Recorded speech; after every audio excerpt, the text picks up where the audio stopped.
اعوذ باللہ من الشیطان الرجیم۔ تم میں سے ایک جماعت ایسی ہونی چاہیے جو بھلائی کی طرف بلائے اور نیک کاموں کا حکم کرے اور برے کاموں سے روکے، اور یہی لوگ فلاح و نجات پانے والے ہیں۔ الحمد للہ رب العالمین، والصلاة والسلام على سید المرسلین نبینا محمد وعلى آلہ واصحابہ اجمعین ومن تبعهم بإحسان إلى يوم الدین، اما بعد فاعوذ باللہ من الشیطان الرجیم، بسم اللہ الرحمن الرحیم۔ یرفع اللہ الذین آمنوا منکم والذین اوتوا العلم درجات۔ اسلامی بھائیوں، بزرگوں اور دوستوں، یہ ہم سب لوگوں کے لیے انتہائی خوشی اور مسرت کا مقام ہے کہ آج کی اس مبارک رات میں استاد محترم فضیلت الشیخ جناب عبدالحمید رحمانی حفظہ اللہ وتولی کا ہم استقبال کر رہے ہیں۔ آپ کی شخصیت ہمارے درمیان موجود ہے۔ آپ ایک ایسے ادارے کے رئیس اور صدر ہیں جس کے چشمہ صافی سے میں نے سیرابی حاصل کی ہے۔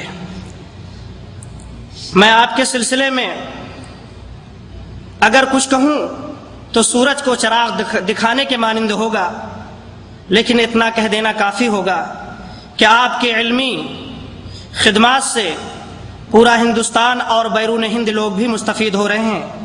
آپ نے جو ادارہ مرکز ابوالکلام آزاد للتوعیۃ الاسلامیہ کے نام سے، یعنی Abul Kalam Azad Islamic awakening centre کے نام سے جو مرکز قائم کیا ہے، اس کی شاخیں دہلی کے اندر بھی اور بیرون دہلی بھی متعدد شاخیں کام کر رہی ہیں، اور طلباء کی، ہزاروں طلباء کی ایک بڑی تعداد استفادہ کر رہی ہے، اور اس کا ایک نمونہ میں بھی آپ کے سامنے ہوں۔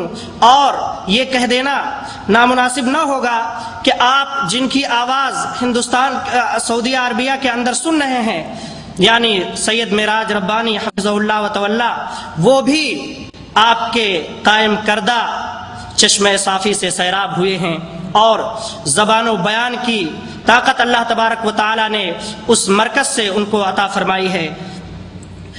فضیلت الشیخ عبدالحمید رحمانی حفظہ اللہ وتولی کا تعلق ہندوستان کے مشہور صوبے یو پی سے ہے، اور ہندوستان کے یو پی کے مشہور شہر سدھارتھ نگر یعنی بستی سے ہے۔ آپ کی علمی شخصیت کے سلسلے میں کچھ نہ کہتے ہوئے میں آپ کو اور شیخ کو چھوڑ رہا ہوں۔ انشاءاللہ تبارک و تعالی آپ اس کا اندازہ لگا لیں گے۔ بالخصوص آپ کی مہارت اور آپ کا فن جو ہے وہ تاریخ ہے، اور وہی عنوان آپ لوگوں کے سامنے آپ شیخ منتخب کیا گیا ہے، یعنی بر صغیر ہند و پاک کے اندر اشاعت اسلام کیوں اور کیسے، یہ سوالیہ موضوع تھا۔ انشاءاللہ تبارک و تعالی آپ شیخ سے مستفید ہوں گے اور شیخ کے علم سے فائدہ اٹھائیں گے۔ ہم اللہ تبارک و تعالی سے دعا کرتے ہیں کہ اللہ تبارک و تعالی آپ کو صحت اور عافیت سے نوازے، آپ کو شفائے کامل عاجل عطا فرمائے، اور آپ کا سایہ ہمارے اوپر دراز فرمائے، اور آپ کی عمر لمبی عطا فرمائے، تاکہ ہم سب لوگ اس سے آپ کے علم سے فائدہ اٹھائیں۔ والسلام علیکم ورحمۃ اللہ وبرکاتہ۔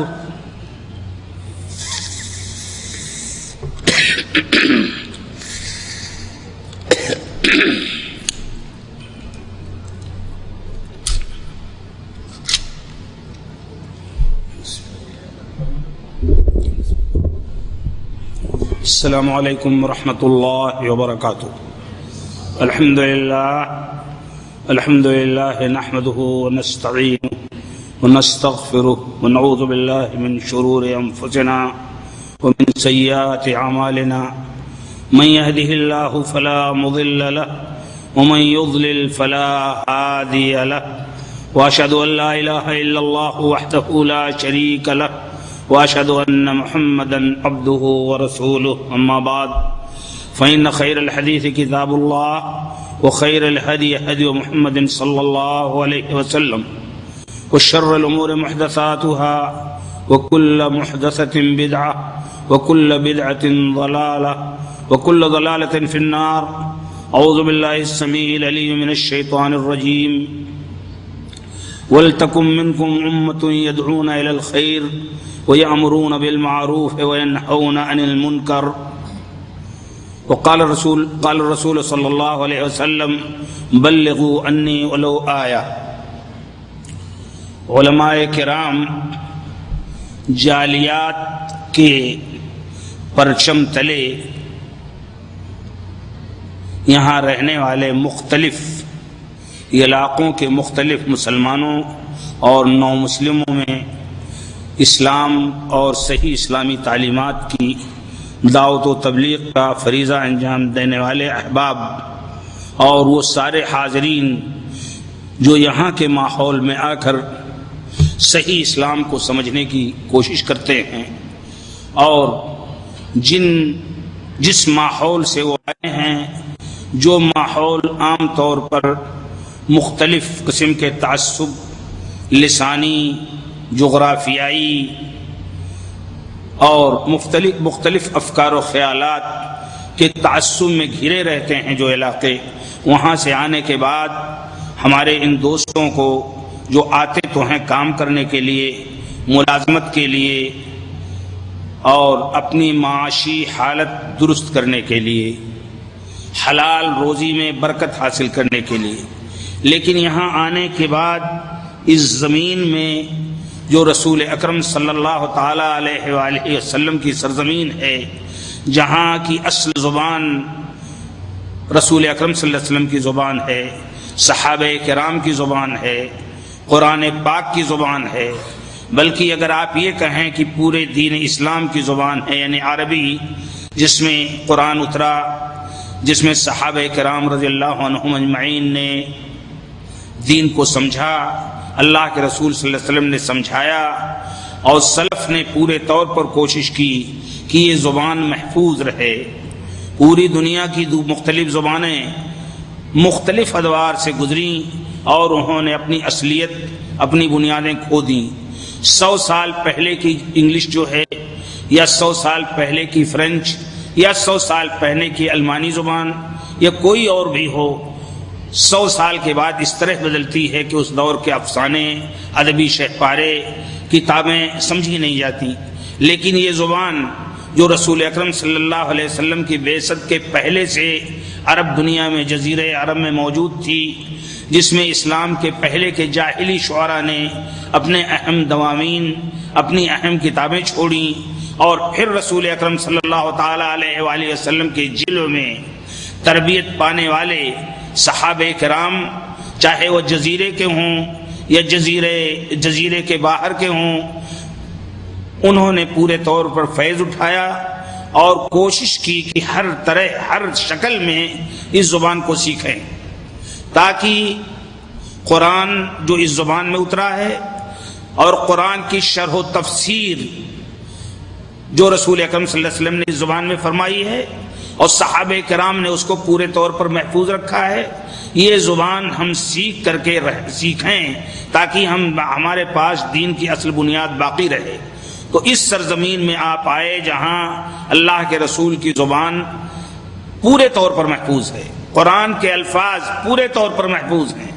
پورے 1425 سال اللہ کے رسول کی وفات، اللہ کے رسول کی ہجرت کو، اور 1415 سال رسول اکرم صلی اللہ علیہ وسلم کی وفات کو ہو گئے، اور اگر نبوت کی مدت اس میں شامل کر لیجئے تو کوئی 1500 سال سے کچھ زیادہ مدت گزر گئی. لیکن قرآن پاک کا ہر حرف، رسول اکرم صلی اللہ علیہ وسلم کی حدیث پاک کا ہر جملہ اور ہر حرف اسی طرح محفوظ ہے، معانی کا سمندر لیے ہوئے. اور آج بھی اگر کوئی دین کو سمجھنا چاہے، کوئی اسلام کو پر چلنا چاہے اور اس کی نشر و اشاعت کرنا چاہے تو عربی زبان کے بغیر وہ نہیں سمجھ سکتا ہے، نہ چل سکتا ہے. ابن تیمیہ نے اقتضاء الصراط المستقیم میں اور اپنی دوسری کتابوں میں بہت کھل کے لکھا ہے کہ جو شخص عربی زبان سمجھتا ہو، اس کے بولنے کی قدرت رکھتا ہو، اس کے لیے یہ جائز نہیں ہے کہ عربی زبان کے علاوہ کوئی زبان استعمال کرے، اس لیے کہ ہم مجبور ہوتے ہیں ترجموں کے ذریعے اللہ کی کتاب سمجھنے پر، ترجمانیوں کے ذریعے رسول اکرم صلی اللہ علیہ وسلم کی حدیث پاک سمجھنے پر۔ اب اگر ہم بچپن ہی سے اپنے بچوں کی صحیح تربیت کریں اور ان کو یہ بتا سکیں کہ دین چونکہ موقوف ہے عربی زبان پر اور اصولی مسئلہ ہے یہ کسی بھی شریعت کا کہ جس چیز کے بغیر دین کو نہیں سمجھا جا سکتا ہے اس چیز کا سمجھنا بھی واجب ہے، تو عربی کے بغیر پوری دین کو ہم نہیں سمجھ سکتے۔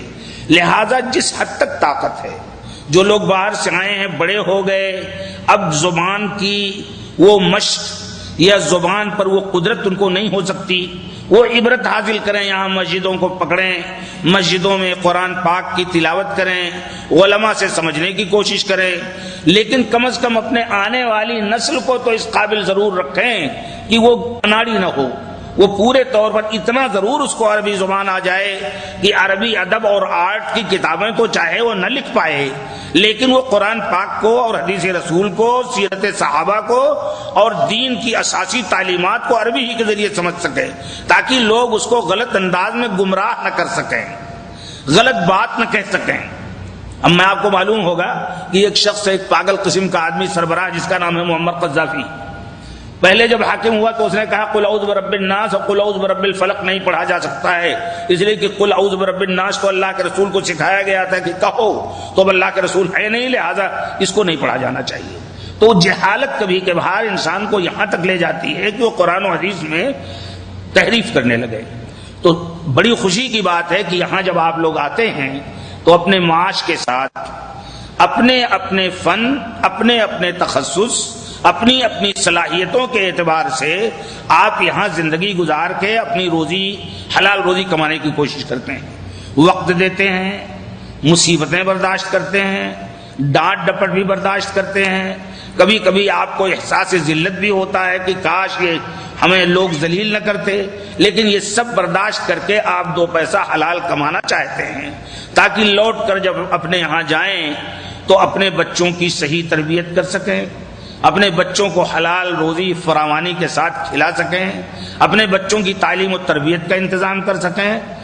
یہ جیسے آپ یہ کرتے ہیں، اسی طرح یہاں آنے کے بعد خود آپ کوشش کیجئے کہ اسلام کو براہ راست سمجھ سکیں، دین کو سمجھ سکیں، قرآن پاک جیسے اترا ہے اسی اعتبار سے قرآن کو سمجھ سکیں، قرآن کی جو تفسیر اس کے اولین مخاطب محمد الرسول اللہ صلی اللہ علیہ وسلم نے کی ہے، اپنے قول کے ذریعے، اپنے فعل کے ذریعے، اپنے عمل کے ذریعے وہ صحیح تفسیر آپ سمجھ سکیں، اسی عربی زبان کے ساتھ سمجھ سکتے ہیں۔ تو ہمیں یہ خوشی ہے کہ یہاں جالیات کے ذریعے آپ کے لیے جو ایک مشن آپ کے سامنے رکھا گیا ہے اور اس میں اپنے یہاں کے مختلف زبانوں کے پڑھنے پڑھانے والے لوگ آئے ہیں اور وہ کوشش کرتے ہیں کہ آپ کی زبان میں قرآن پاک کو اچھی طرح پیش کر سکیں کہ ہے کیا چیز قرآن حدیث رسول۔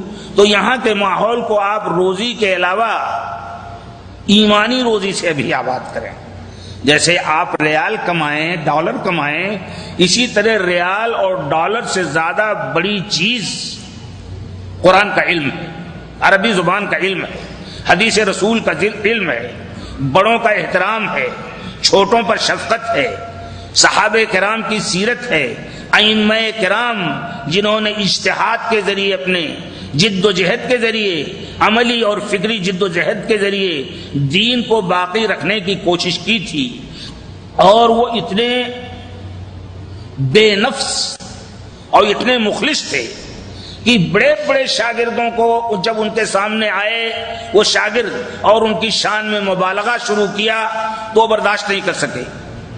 حضرت امام ابو حنیفہ رحمۃ اللہ علیہ کے سامنے ایک مرتبہ امام ابو یوسف اور امام محمد کچھ لکھ رہے تھے تو پوچھا کیا لکھ رہے ہیں آپ لوگ؟ تو استاد نے، حضرت امام نے، تو انہوں نے کہا آپ نے جو ابھی ارشاد فرمایا ہے، جو درس دیا ہے، کہا میری بات کیوں لکھتے ہو؟ جہاں سے میں نے لیا ہے یعنی قرآن پاک اور حدیث رسول وہ لکھو۔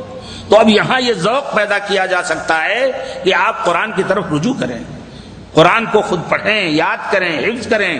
یہاں کا ماحول اگر آپ مکہ مکرمہ میں جائیں، اللہ تعالیٰ آپ ہم سب کو عمرہ اور حج کی توفیق حلال روزی سے دے، اور اللہ تعالیٰ یہاں کے فتنوں سے ہمیں بچائے، تو اگر جائیں تو جا کے دیکھیں گے اگلی صفوں میں بڑے بڑے بوڑھے، بعض جن کی عمر 85-90 سال تک کی ہے، اس عمر میں بھی وہ حفظ کرتے ہیں قرآن کا، غنیمت سمجھتے ہیں۔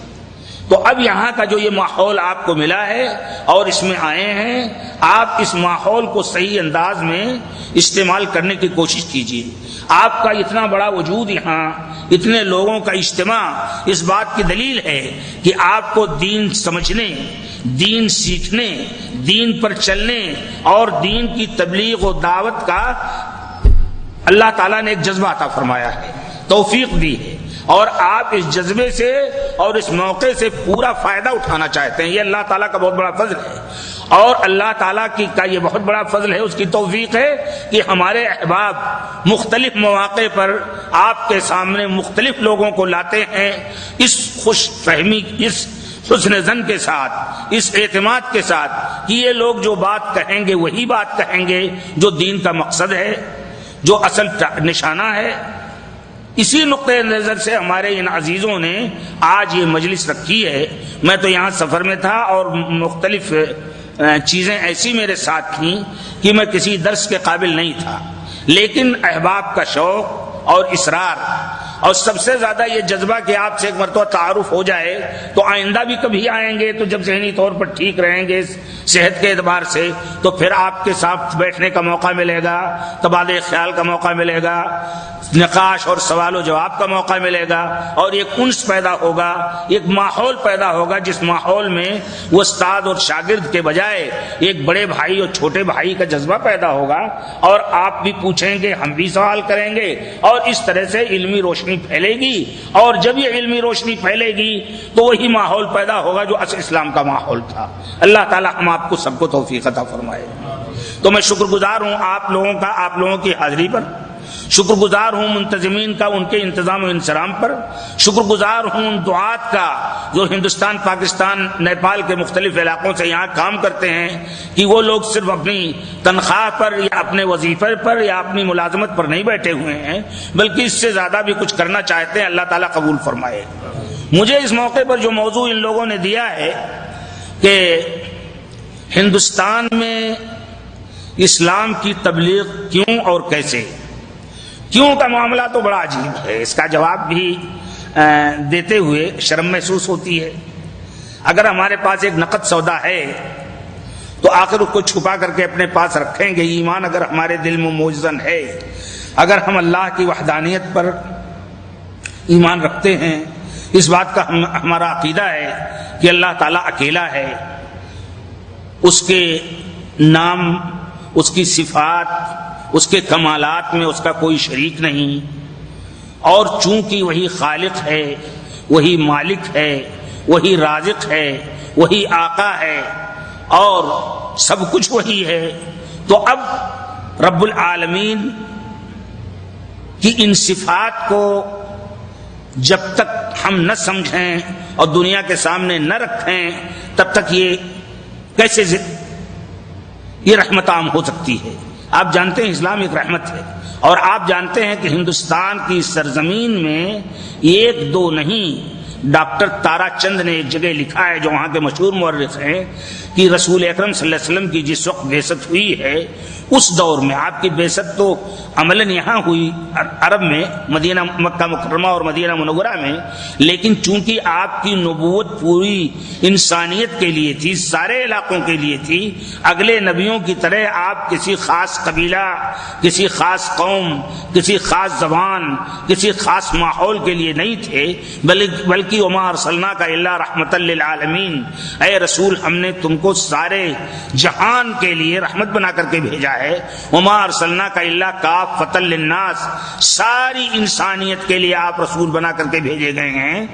تو اب اس دور کی جو ترجمانی تارا چند وغیرہ نے کی ہے کہ یہاں 33 کروڑ دیوی دیوتا تھے، وہ کہتے ہیں کہ اگر سارے دیوتاؤں کو اوپر سے نیچے تک لادا جاتا تو وہ کوئی بھی حدیث وہی ہوگی جو اللہ کے رسول سے صحیح سند سے ثابت ہو، قرآن وہی ہوگا جس پر امت کا ایمان و عقیدہ ہے. لیکن قرآن و حدیث کے علاوہ اور چیزیں جو ہیں تاریخ وغیرہ، ان میں بہت سی باتیں کمزور بھی آ گئی ہیں، مگر ان کمزور باتوں میں بھی بعض چیزیں بڑی اہم ہیں اور تاریخی طور پر وہ ثابت ہیں. تاریخ کے اس واقعے کو بہت سے مورخین نے ذکر کیا ہے کہ انڈونیشیا میں اسلام پھیلنے کا ذریعہ یہ بنا کہ کوئی نوجوان مچھیرا جزیرے عرب کا سمندر میں وہ بادبانی کشتی کے ذریعے شکار کرنے جا رہا تھا مچھلی وغیرہ کا. اتفاق سے طوفان آیا اور وہ طوفان اس کی بادبانی کشتی کو گھسیٹ لے گیا دوسری طرف، اور گھسٹتے ہوئے تیرتے ہوئے وہ انڈونیشیا میں پہنچ گئی. نہ وہاں کی زبان سے واقف، نہ وہاں کے حالات سے واقف، نہ وہاں کا کوئی رشتہ دار، مگر وہ تھا مسلمان، وہ تھا عرب، وہ تھا قرآن کا سمجھنے والا، وہ تھا حدیث رسول کا سمجھنے والا، اور سمجھنے ہی والا نہیں، قرآن و حدیث پر عمل کرنے والا تھا. اس لیے وہ آگ لگی ہوئی تھی اس کے دل میں، یہ قرآن و حدیث ہم کیسے پھیلائیں.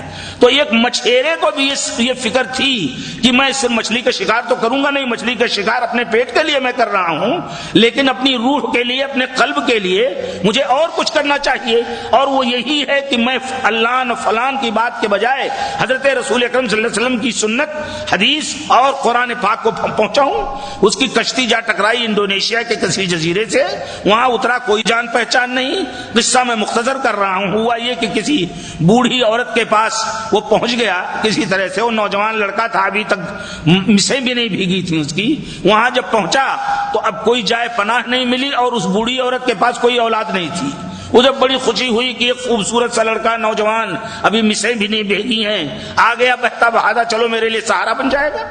چنانچہ اس کے ہاں رہنے لگا. وہاں انڈونیشیا میں ایک بڑی خطرناک صورت تھی جو معاف فرمائیے کہ اب مسلمانوں میں بھی آ گئی ہے، ہندوؤں کے بجائے اور بت پرستوں کے بجائے ان توحید کے دائیوں کے پاس بھی آ گئی ہے.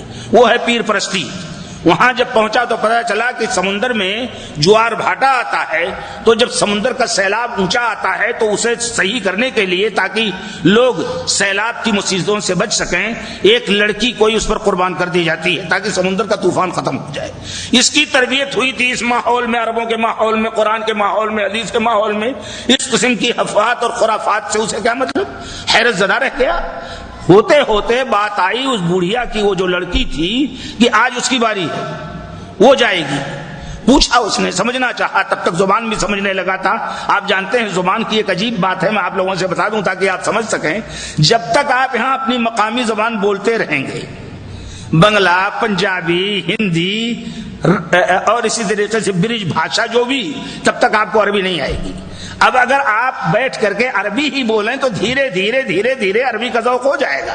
جہاں بھی آدمی جاتا ہے ضروریات اس کو بتا دیتی ہیں، تو وہاں رفتہ رفتہ وہاں کی زبان بھی اس کو سمجھ میں آنے لگی.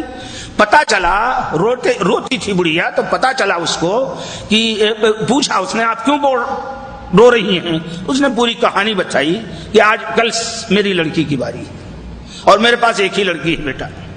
لڑکے کو ذہین بچہ تھا، وہ سمجھ گیا کہ کوئی بہت بڑی چال ہے، بہت بڑی غلط حرکت ہے. چنانچہ اس لڑکے نے کہا کہ اماں میں ایک قربانی دینا چاہتا ہوں. کہا وہ کیا بیٹے؟ کہا میں اپنی بہن کا لباس پہن کے اسی شکل میں ابھی میں اپنا چہرہ اپنا مہرہ اپنی اس طرح سے بنا کے میں چاہتا ہوں کہ جب پروہت آئیں تو مجھے لے جائیں. کہا بیٹا میں تو بیٹی کو رو رہی تھی اور اب میں بیٹے کو بھی کھو دوں؟ میری بیٹی جانے دو، تم بیٹے تو مل گئے ہو. بیٹا ہمیشہ بظاہر چاہے کتنا بھی نافرمان ہو لیکن ماں باپ کا سب سے لاڈلا ہوتا ہے. بیٹی کو نظر انداز کرتی ہیں قومیں اور بیٹے کو سر پہ اٹھاتی ہیں چاہے روزانہ مارے، روزانہ تکلیف دے. اور یہ حقیقت بھی ہے کہ موجودہ دور میں دور میں لڑکیوں کا بیچاروں کا ہم لوگ حق غصب کرتے ہیں اور لڑکوں کو سر پر اٹھاتے ہیں، اور خدمت سب سے زیادہ لڑکیاں ہی کرتی ہیں. بہرحال اسے تکلیف ہوئی لیکن لڑکا ضدی تھا، عرب تھا. کہا نہیں ماں مجھے جانے دو. تیاری کی اس نے، کپڑا ہر چیز. جب پروہت آئے لینے تو وہ چلتا بنا. اب وہاں جب پہنچا تو اس نے اپنی آنکھیں بند نہیں رکھی، اس لیے کہ کوئی غلط قسم کی عقیدت تقدیس کی یہ پیر صاحب ہیں، لہذا ان کی ہر بات جائز ہے، ہماری لڑکیاں بھی ان سے مساوا کریں، ان کے سر پر ہاتھ پھیریں، لڑکیاں بھی ان کی تنہائی کے کمرے میں جائیں، اس قسم کی چیز نہیں تھی۔ عرب آزاد تھے، اللہ کے رسول صلی اللہ علیہ وسلم نے فرمایا تھا کہ کوئی اجنبی مرد کسی اجنبی عورت سے مساوا نہ کرے، ان ساری قدروں سے واقف تھا، تو ہر طرف وہ نظر رکھے ہوئے تھا کہ ہے کیا قصہ، لے کر کے گئے۔ میں بہت مختصر کر رہا ہوں اس واقعے کو، لیکن میں چاہتا ہوں کہ سمجھیں آپ کہ اسلام کیسے پہنچا اور کیوں پہنچا اور کیا صورت ہوئی۔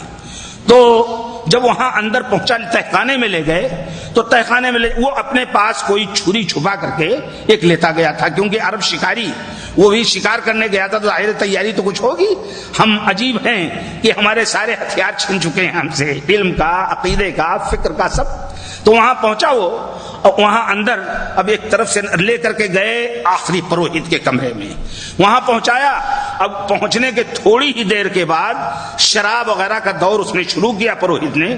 اس نے نہایت خوبصورتی کے ساتھ جلدی سے جھٹکا دیا، اور جھٹکا دے کر کے اس پروہت کو صاف کر دیا، اور گردن کاٹ کر کے اپنے ایک رسی میں اپنے گردن میں لٹکا لیا، اور پھر اس کے بعد وہاں سے چلتے ہوئے تلاش کرتے کرتے آخری تہخانے میں پہنچا، جہاں پوری لڑکیاں بھری ہوئی تھیں، وہی لڑکیاں جن کو قربانی کے نام سے لے جاتے تھے، اور وہی لڑکیاں پورے طور پر ان کی ہوس کا نشانہ تھیں، ہوس کا نشانہ۔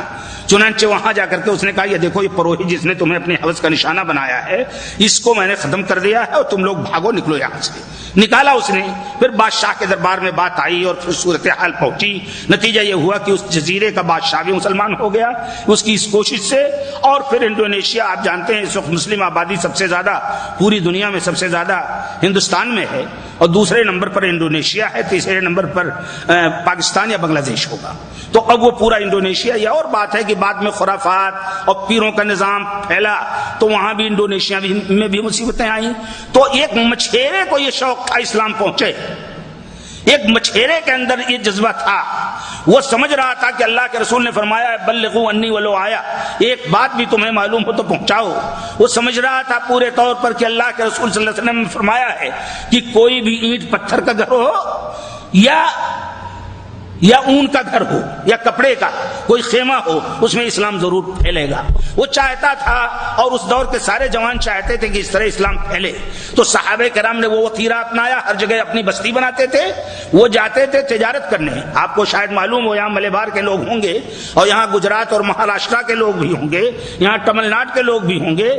یہ عرب یہاں سے، اس علاقے سے تجارت کرنے کے لیے جاتے تھے، اور وہاں پہنچ کر کے ناریل کا درخت خود کاٹتے تھے، اور اس کے تنے کو چیر کر اس سے کشتی بناتے تھے، اور ناریل کا پھل توڑتے تھے، اور وہاں سے گرم مسالہ، اور وہاں سے لونگ، اور اسی طریقے سے وہاں کی نعمتیں، قہوہ اور چائے سب لے کر کے، اور کشتیوں کے ذریعے آتے تھے، اور ریڈ سی کے ذریعے یورپ تک پہنچ کر کے وہ تجارت کرتے تھے۔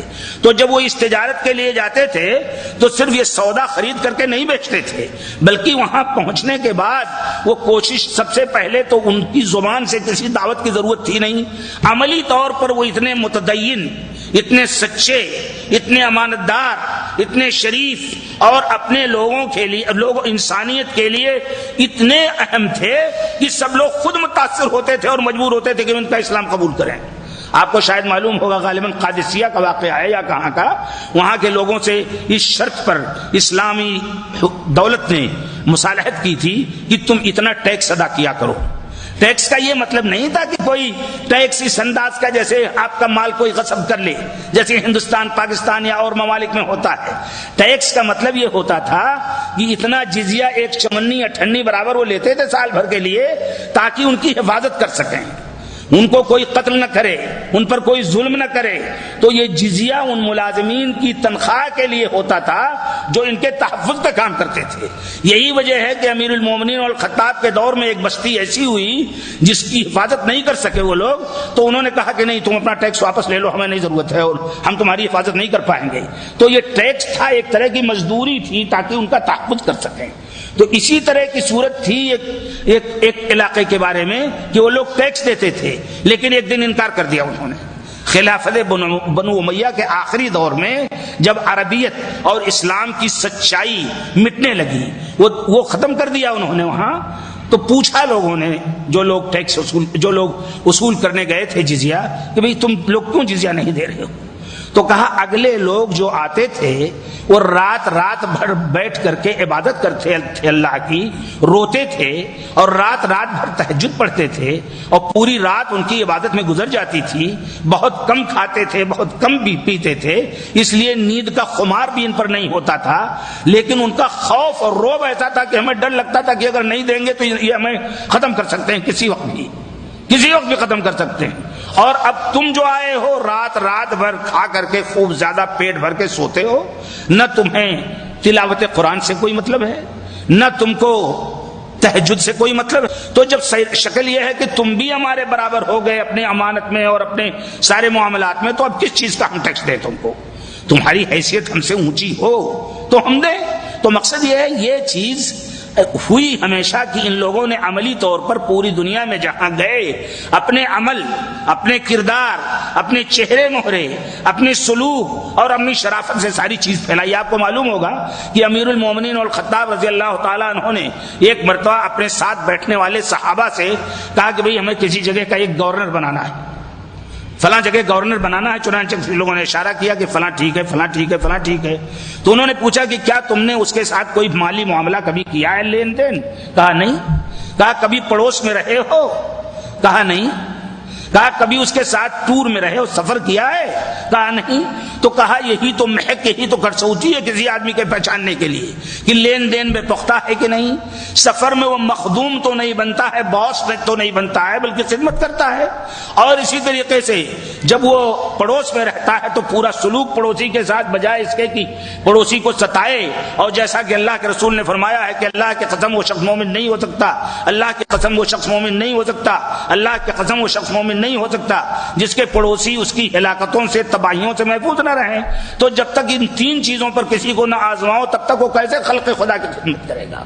تو یہ چیز ان صحابہ کرام میں، تابعین میں، خیر القرون کے لوگوں میں، جن کے بارے میں اللہ کے رسول صلی اللہ علیہ وسلم نے فرمایا تھا خیر القرون قرنی ثم الذین یلونہم ثم الذین یلونہم، سب سے بہتر زمانہ میرا زمانہ ہے، اس کے بعد وہ لوگ جو مجھ سے میرے بعد ہیں، یعنی صحابہ، اس کے بعد تابعین۔ تو یہ بہتر دور جو تھا اس میں ساری قدریں تھیں پورے طور پر۔ صحابی ایک بیان کرتے ہیں کہ ایک دور تھا کہ ہر شخص امانت اور سچائی کا نمونہ تھا۔ آج جب کوئی ایک امین آدمی مل جاتا ہے تو ہم لوگ ذکر کرتے ہیں کہ فلاں بستی میں فلاں شخص ہے جو امانت دار ہے، اس سے معاملہ سمجھو۔ یہ صورت ہوئی، اور اب ہمیں تلاش کرنا پڑتا ہے کہ کوئی امانت دار آدمی مل رہا ہے یا نہیں، کوئی سچا آدمی ہے جو مل رہا ہے۔ تو اس دور میں صحابہ کرام رضی اللہ عنہم اجمعین نے پورے طور پر یہ بات سمجھی کہ دین ابراہیمی جو آیا تھا، اور حضرت ابراہیم علیہ السلام نے جس طرح خانہ کعبہ قائم کیا تاکہ یہ توحید کا مرکز زندہ رہے، اور پھر حضرت ابراہیم اور حضرت اسماعیل علیہ السلام کے بعد مختلف قومیں جس طرح سے بت پرستی میں مبتلا ہوئیں۔ شروع تو حضرت نوح علیہ السلام سے یہ چیز شروع ہو گئی تھی، ان کے دور سے، کہ وہاں کچھ لوگ تھے یغوث، یعوق، نصر وغیرہ بڑے بڑے بزرگ، جب وہ لوگ مر گئے تو وہاں کے لوگوں نے اپنی عقیدت میں ان کے بت تراش لیے اور پوجنے لگے۔ لیکن اللہ کے رسول اور انبیاء جب آئے اور اس کا پورا بندوبست فرمایا تو بھی شرک کسی وقتاً فوقتاً زندہ ہوتا رہا اور ساری چیزیں وہ آتی رہیں۔ تو اللہ کے رسول صلی اللہ علیہ وسلم جب تشریف لائے تو اپنی پوری امت کی تربیت آپ نے اس طرح فرمائی کہ وہ شرک سے محفوظ رہ سکیں، بت پرستی سے محفوظ رہ سکیں، پیر پرستی سے محفوظ رہ سکیں، اور کسی کو ما فوق الفطرت مخلوق نہ سمجھیں بلکہ اللہ ہی کو قاضی حاجات اور سب کچھ سمجھیں۔ تو جو تربیت اللہ کے رسول صلی اللہ علیہ وسلم نے اپنے صحابہ کی کی تھی، اس تربیت کا یہ نتیجہ تھا کہ وہ جہاں بھی پہنچے ہر جگہ انہوں نے یہ ذمہ داری سمجھی کہ ہمیں شرک کے خلاف، کفر کے خلاف، بدعت کے خلاف، اور سنت جہاں پورے طور پر موجود نہیں ہے، سنت کی نشر و اشاعت کے لیے پوری جد و جہد کرنی چاہیے۔ ہندوستان کی سرزمین کا تعلق اس وقت سمندر کے ورے جزیرے سے قریب ہی تھا، کوئی بہت زیادہ دور نہیں تھا. اس طرف یمن کے راستے سے، کسی طرف اور راستے تھے، اور تجارتی تعلقات جیسا کہ میں نے بتایا ان لوگوں کے ساتھ تھے عربوں کے. تو جب یہاں کی بت پرستی دیکھی انہوں نے تو سب سے زیادہ اس پر زور دیا. چنانچہ امیر المومنین عمر الخطاب رضی اللہ تعالیٰ عنہ کی خلافت ہی کے دور میں کچھ فاتحین آئے اور انہوں نے سندھ وغیرہ کے علاقے میں، دیبل کے علاقے میں اور بمبئی کے سواحل پر دعوت و تبلیغ کا کام کیا. حضرت عمر کے دور میں تین شخص آگے بڑھے، ابو الحکم بن عاص وغیرہ، اور جنہوں نے پوری کوشش کی. پھر اس کے بعد امیر المومنین اور خطاب کے دور کے بعد حضرت امیر المومنین عثمان ابن عفان رضی اللہ عنہ کے دور میں یہ تعداد اور بڑھی. پھر حضرت علی کے دور میں کچھ فتنے جاگے، لیکن اس کے بعد امیر معاویہ رضی اللہ تعالیٰ عنہ کو جب دور ہوا اور فتنے کم ہوئے اور حکومت اور مضبوط ہوئی تو بنو امیہ نے جد و جہد کی. چنانچہ امیر معاویہ کے بعد جو بنو امیہ کا دور آیا اس میں ولید بن عبد الملک کے دور میں حجاج ابن یوسف جب وہاں کے گورنر بڑے مشرقی صوبوں کے، بمبئی کے، اس طرف ہندوستان کے، سندھ کے، بلوچستان کے، تو اس دور میں جب ظلم کیا وہاں کے لوگوں نے، جو لوگ دعوت و تبلیغ کے لیے، جو لوگ تجارت کے لیے سری لنکا گئے تھے یا جنوبی ہند گئے تھے سمندر کے راستوں سے، ان پر ظلم ہونے لگا. اور ایک مرتبہ ایک قافلہ وہاں سے سرندیپ سے لوٹ رہا تھا سیلون کے علاقے سے، تو دیبل کی بندرگاہ پر جو کراچی ہی کی ایک پرانی شکل تھی، وہاں راجہ داہر نے حملہ کر کے ڈاکو اٹھائے اور قتل کیا عورتوں کو بھی. عورتیں چیخیں اور سارے مسائل ہوئے. ولید بن عبد الملک تک یہ آواز پہنچی. چنانچہ ولید بن عبد الملک نے حجاج سے کہا کہ تم مشرقی صوبے کے، مشرقی زون کے تم ذمہ دار ہو، تم کو بندوبست کرنا چاہیے. ہماری لڑکی اور ہمارے لڑکے اور ہمارے جوان جو دین کی دعوت کو لے کر کے گئے تھے، جو تاجر ہیں، جو امن پسند ہیں، جن سے کوئی چیز شر ظاہر نہیں ہوئی، ان پر کیسے وہاں کے ایک ڈاکو نے حملہ کیا. چنانچہ محمد بن قاسم ایک 19 سال کا نوجوان منتخب کیا گیا اور وہ گئے. اور آپ کو معلوم ہے سندھ اور ملتان میں سب سے پہلے اسلام پھیلا محمد بن قاسم کے دور میں. یہ وہی دور تھا جب اسلام کی اصلی شکل زندہ تھی. وہ بہتر دور تھا جس میں قرآن پاک، حدیث رسول، سنت رسول، یہ ساری چیزیں جتنی تھیں ابھی تر و تازہ تھیں. ابھی تک عجمیت، ابھی تک غیر اسلامی رسوم ان میں نہیں آئے تھے. آپ کو معلوم ہے کہ ہمارے ائمہ مجتہدین جو بعد میں جنہوں نے دین کی عظیم الشان خدمات کی، اپنے اپنے ذوق اور مسلک کے اعتبار سے وہ ائمہ مجتہدین، ان کا کوئی ذکر اس وقت تک نہیں تھا. حضرت امام اعظم ابو حنیفہ رحمۃ اللہ علیہ، امام ابو یوسف، امام ظفر اور امام محمد کے استاد، ان کی صورت یہ تھی 80 ہجری میں پیدا ہوئے. حضرت امام ابو حنیفہ رحمۃ اللہ علیہ 80 ہجری میں اور 150 میں وفات ہوئی. اب اگر 80 ہجری میں پیدا ہوئے تو بہت جلدی اگر ان کے شاگرد پھیلنے لگے ہوں گے تو 120-30 میں پھیلے ہوں گے. بھئی جس روز پیدا ہوئے اسی وقت کیسے پھیلیں گے؟ حضرت امام مالک رحمۃ اللہ علیہ سن 79 میں پیدا ہوئے، حضرت امام شافعی 150 میں پیدا ہوئے، اور حضرت امام احمد بن حنبل کے سن میں پیدا ہوئے. بھائی 194 یا 164 میں. تو ان لوگوں کے پہلے وہ مختلف ٹولیاں، مختلف فرقے، مختلف افکار، مختلف لوگوں کی طرف انتساب نہیں تھا.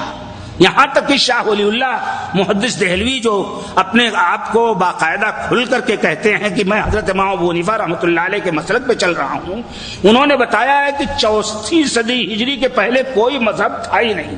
ایسے ہی مشہور فلسفی ابن خلدون، تو اس دور میں تاجروں کے ذریعے، مجاہدین کے ذریعے، صحابہ کرام کے ذریعے اور سفر کرنے والے لوگوں کے ذریعے جو شکل پہنچی وہ بالکل اصلی اسلام کی شکل تھی. اسی لیے امام بشاری مقدسی جن کی کتاب احسن التقاسیم فی معرفت البلاد والاقانیم، جغرافی کی سب سے مستند کتاب، آج بھی یورپ اور امریکہ اور ایشیا میں مانی جاتی ہے اور افریقہ میں ہر جگہ، انہوں نے کھل کر کے لکھا ہے کہ میں 375 میں گیا سندھ اور ملتان میں، تو وہاں یا تو کچھ لوگ ایسے ملے جو حضرت علی کی طرف اپنے آپ کو منسوب کرتے تھے، اور بقیہ لوگ جو ملے وہ سب کے سب اپنے آپ کو حدیث کی طرف منسوب کرتے تھے، یعنی حدیث کہتے تھے. محمود غزنوی کے دور میں قفال مروزی، شہاب الدین غوری کے چھوٹے یا بڑے بھائی شمس الدین غوری کھل کر اپنے سلسلے میں اپنے لوگوں سے، مورخ فرشتہ نے بھی، چشنامے والے نے بھی، سب نے لکھا ہے کہ کھل کر اپنے آپ کو منسوب کرتے تھے حدیث کی طرف کہ میں کسی کی تقلید کی طرف نہیں جا رہا ہوں، اور خود ان ائمہ کرام نے اپنی تقلید سے روکا تھا۔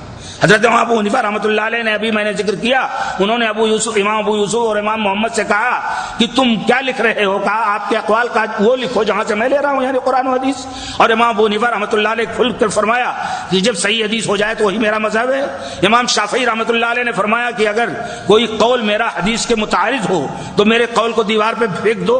امام مالک رحمۃ اللہ علیہ نے فرمایا کہ ہر ایک کی کچھ باتیں چھوڑ دی جائیں گی، کچھ باتیں لی جائیں گی، سوائے اس قبر والے یعنی محمد الرسول اللہ صلی اللہ علیہ وسلم کی، کہ آپ کی ہر بات واجب ہے اور کوئی بات چھوڑی نہیں جا سکتی ہے۔ اور احمد بن حنبل نے تو اور کھل کر کے کہا کہ نہ تو میری تقلید کرو نہ اوزاعی کی۔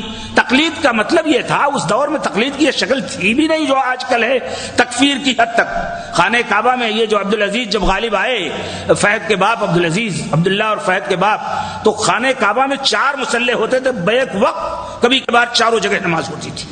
وہ تو تھوڑا سا مسلکی اختلاف، تو مثلا عصر کی نماز ہمارے احناف بھائیوں کی لیٹ ہوتی ہے، وہ لیٹ ہوتی ہوگی، لیکن فجر کی نماز ایسے ہی فجر کی اسفار میں ہے، مگر شافعی اور حنبلی اور مالکی کی نماز فجر کی تو بالکل غلط میں سب کی ہوتی تھی، بیک وقت سب پڑھتے تھے۔ اور جب عبدالعزیز آئے تو انہوں نے کوشش کی کہ یہ خانہ کعبہ جو تنہا اللہ کی عبادت کے لیے اور تنہا رسول اکرم صلی اللہ علیہ وسلم کی اطاعت کے لیے بنا ہے، اس میں چیزیں کیسے ہوں۔ چنانچہ انہوں نے 4 مصلے جب ختم کیے تو ایک بہت بڑے عالم تھے شیخ محمد نصیف رحمۃ اللہ علیہ جدہ کے، ان سے گئے اور ان سے کہا کہ بھائی دیکھو، میں نے سارے 4 مذاہب کے مصلوں کو ختم کر دیا ہے، اب اگر ہم اپنے علماء پر بھروسہ کریں تو کہیں گے حنبلی مصلح قائم کر دیجئے، تو اس کا مطلب یہ ہوا کہ ہم نے بقیہ فقہا کو تو بھلا دیا، صرف امام احمد کو یاد رکھا۔ اس لیے تم ایسا کرو، مجھے ایسے امام دو اہل حدیث جو نہ حنبلی ہو، نہ شافعی ہو، نہ مالکی ہو، نہ حنفی ہوں، وہ تاکہ وہ کسی مسلک کی دوسرے کی اتباع نہ کریں بلکہ صرف قرآن و حدیث پر چلیں۔ چنانچہ انہی کی کوشش سے محمد بن عبد الرزاق حمزہ اور عبد الظاہر ابو السمح اور تقی الدین ہلالی، اور اسی طریقے سے ہندوستان کے ایک تھے عبداللہ مظہر جو عبد الرحمن مظہر کے بھائی تھے، وہ لوگ ائمہ ہوئے۔ پھر اس کے بعد خلیفی کا دور آیا، پھر عبد المحیمن کا دور آیا، اور پھر ان لوگوں کے بعد محمد بن سبیل اور عبداللہ خلیفی وغیرہ کا تاریخ ہے۔ اس تاریخ میں زیادہ نہیں جانا چاہتا کیونکہ موضوع محدود ہے، اور اس کے باوجود میں ادھر ادھر تیر رہا ہوں، اس لیے کہ موقع تو ملا نہیں کہ اچھی طرح کسی چیز کو باقاعدہ نوٹ کیا جائے۔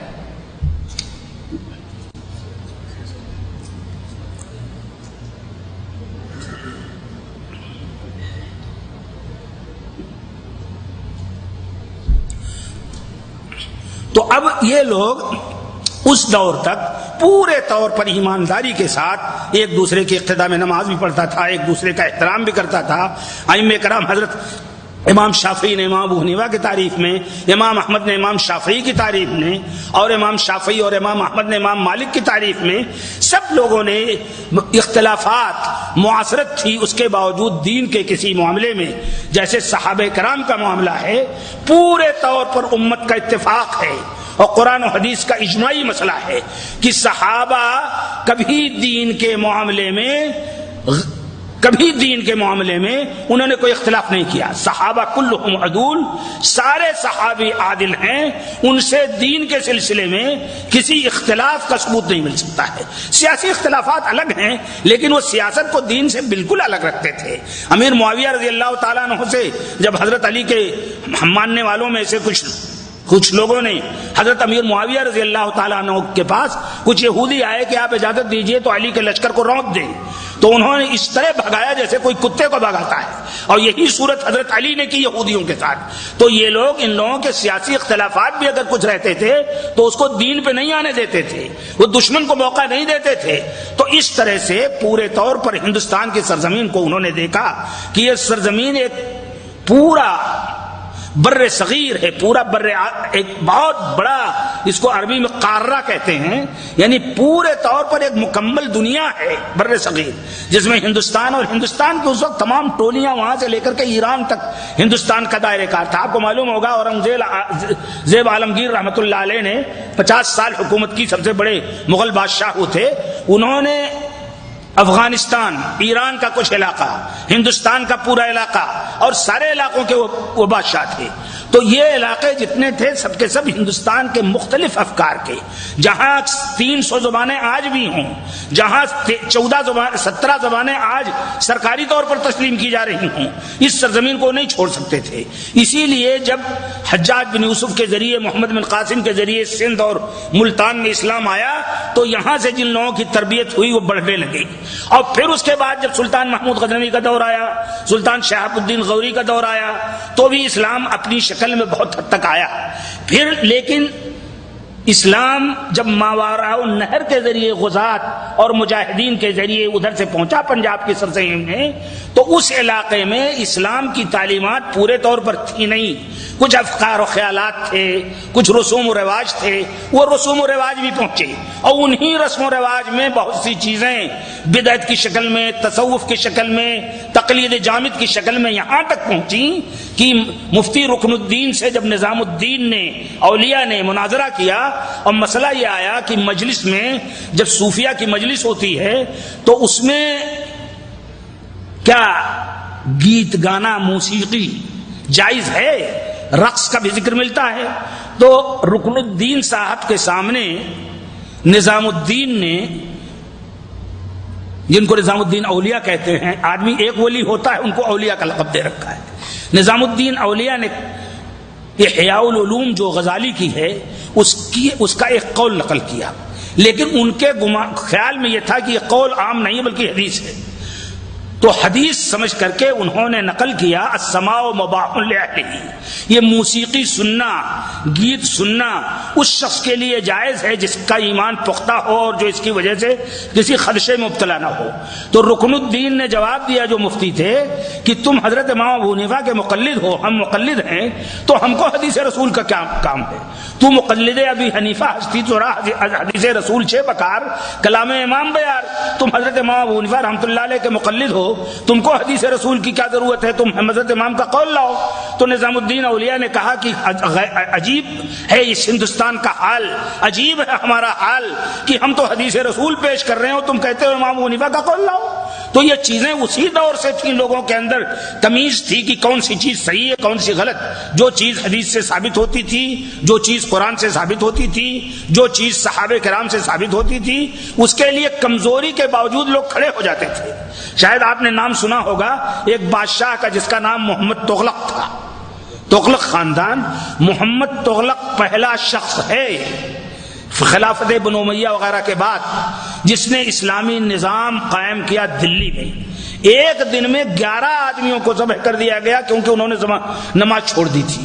توبہ کرائی گئی، وہ توبہ پر نہیں آئے، چنانچہ 11 آدمی قتل کر دیے گئے بے نمازی ہونے کی وجہ سے، کیونکہ نماز فرض ہے. اگر آدمی نماز چھوڑتا ہے اور چھوڑتا رہتا ہے تو اسلام سے خارج ہے.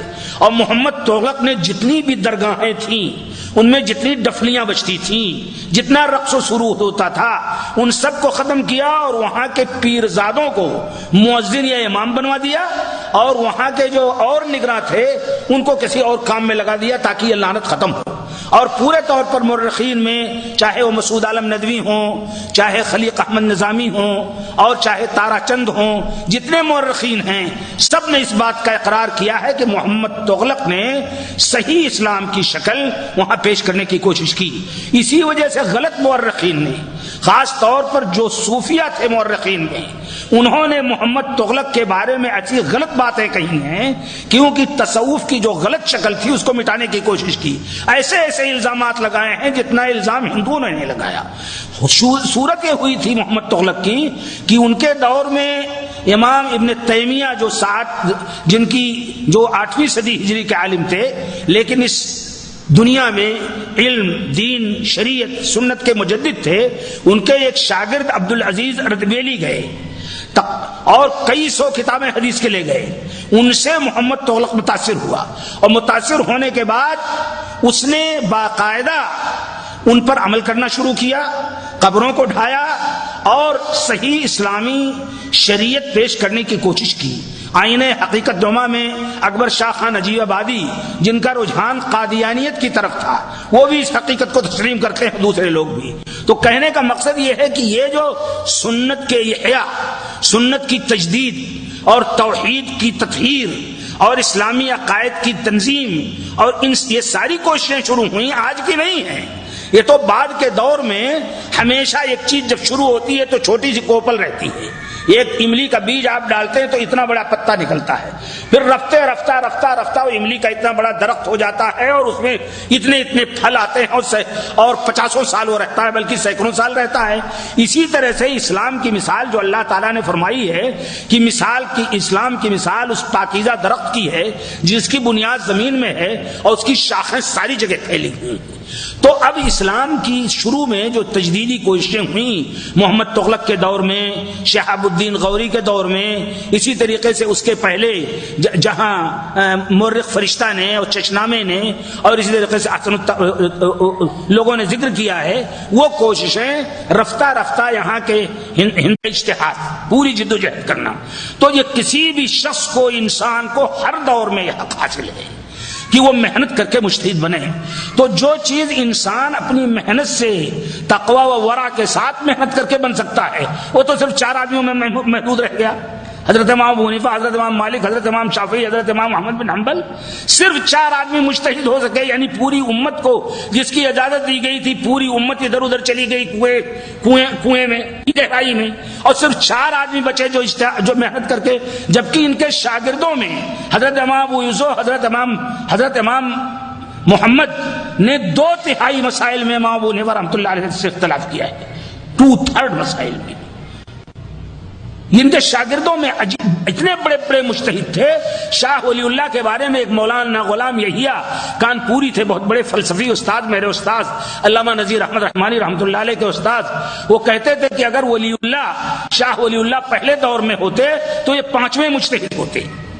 یعنی اپنے اجتہاد کے اعتبار سے یہ بہت ائمہ اربعہ کے مقام کو پہنچے. تو یہ ہماری امت کی بہت بڑی بدقسمتی ہے، اس امت کی، اس دور کی، کہ جو اجتہاد ہر شخص پر کے لیے جائز ہے اور محنت کرنا چاہیے اس کو تو ہم نے گھیر دیا 4 ائمہ میں بس.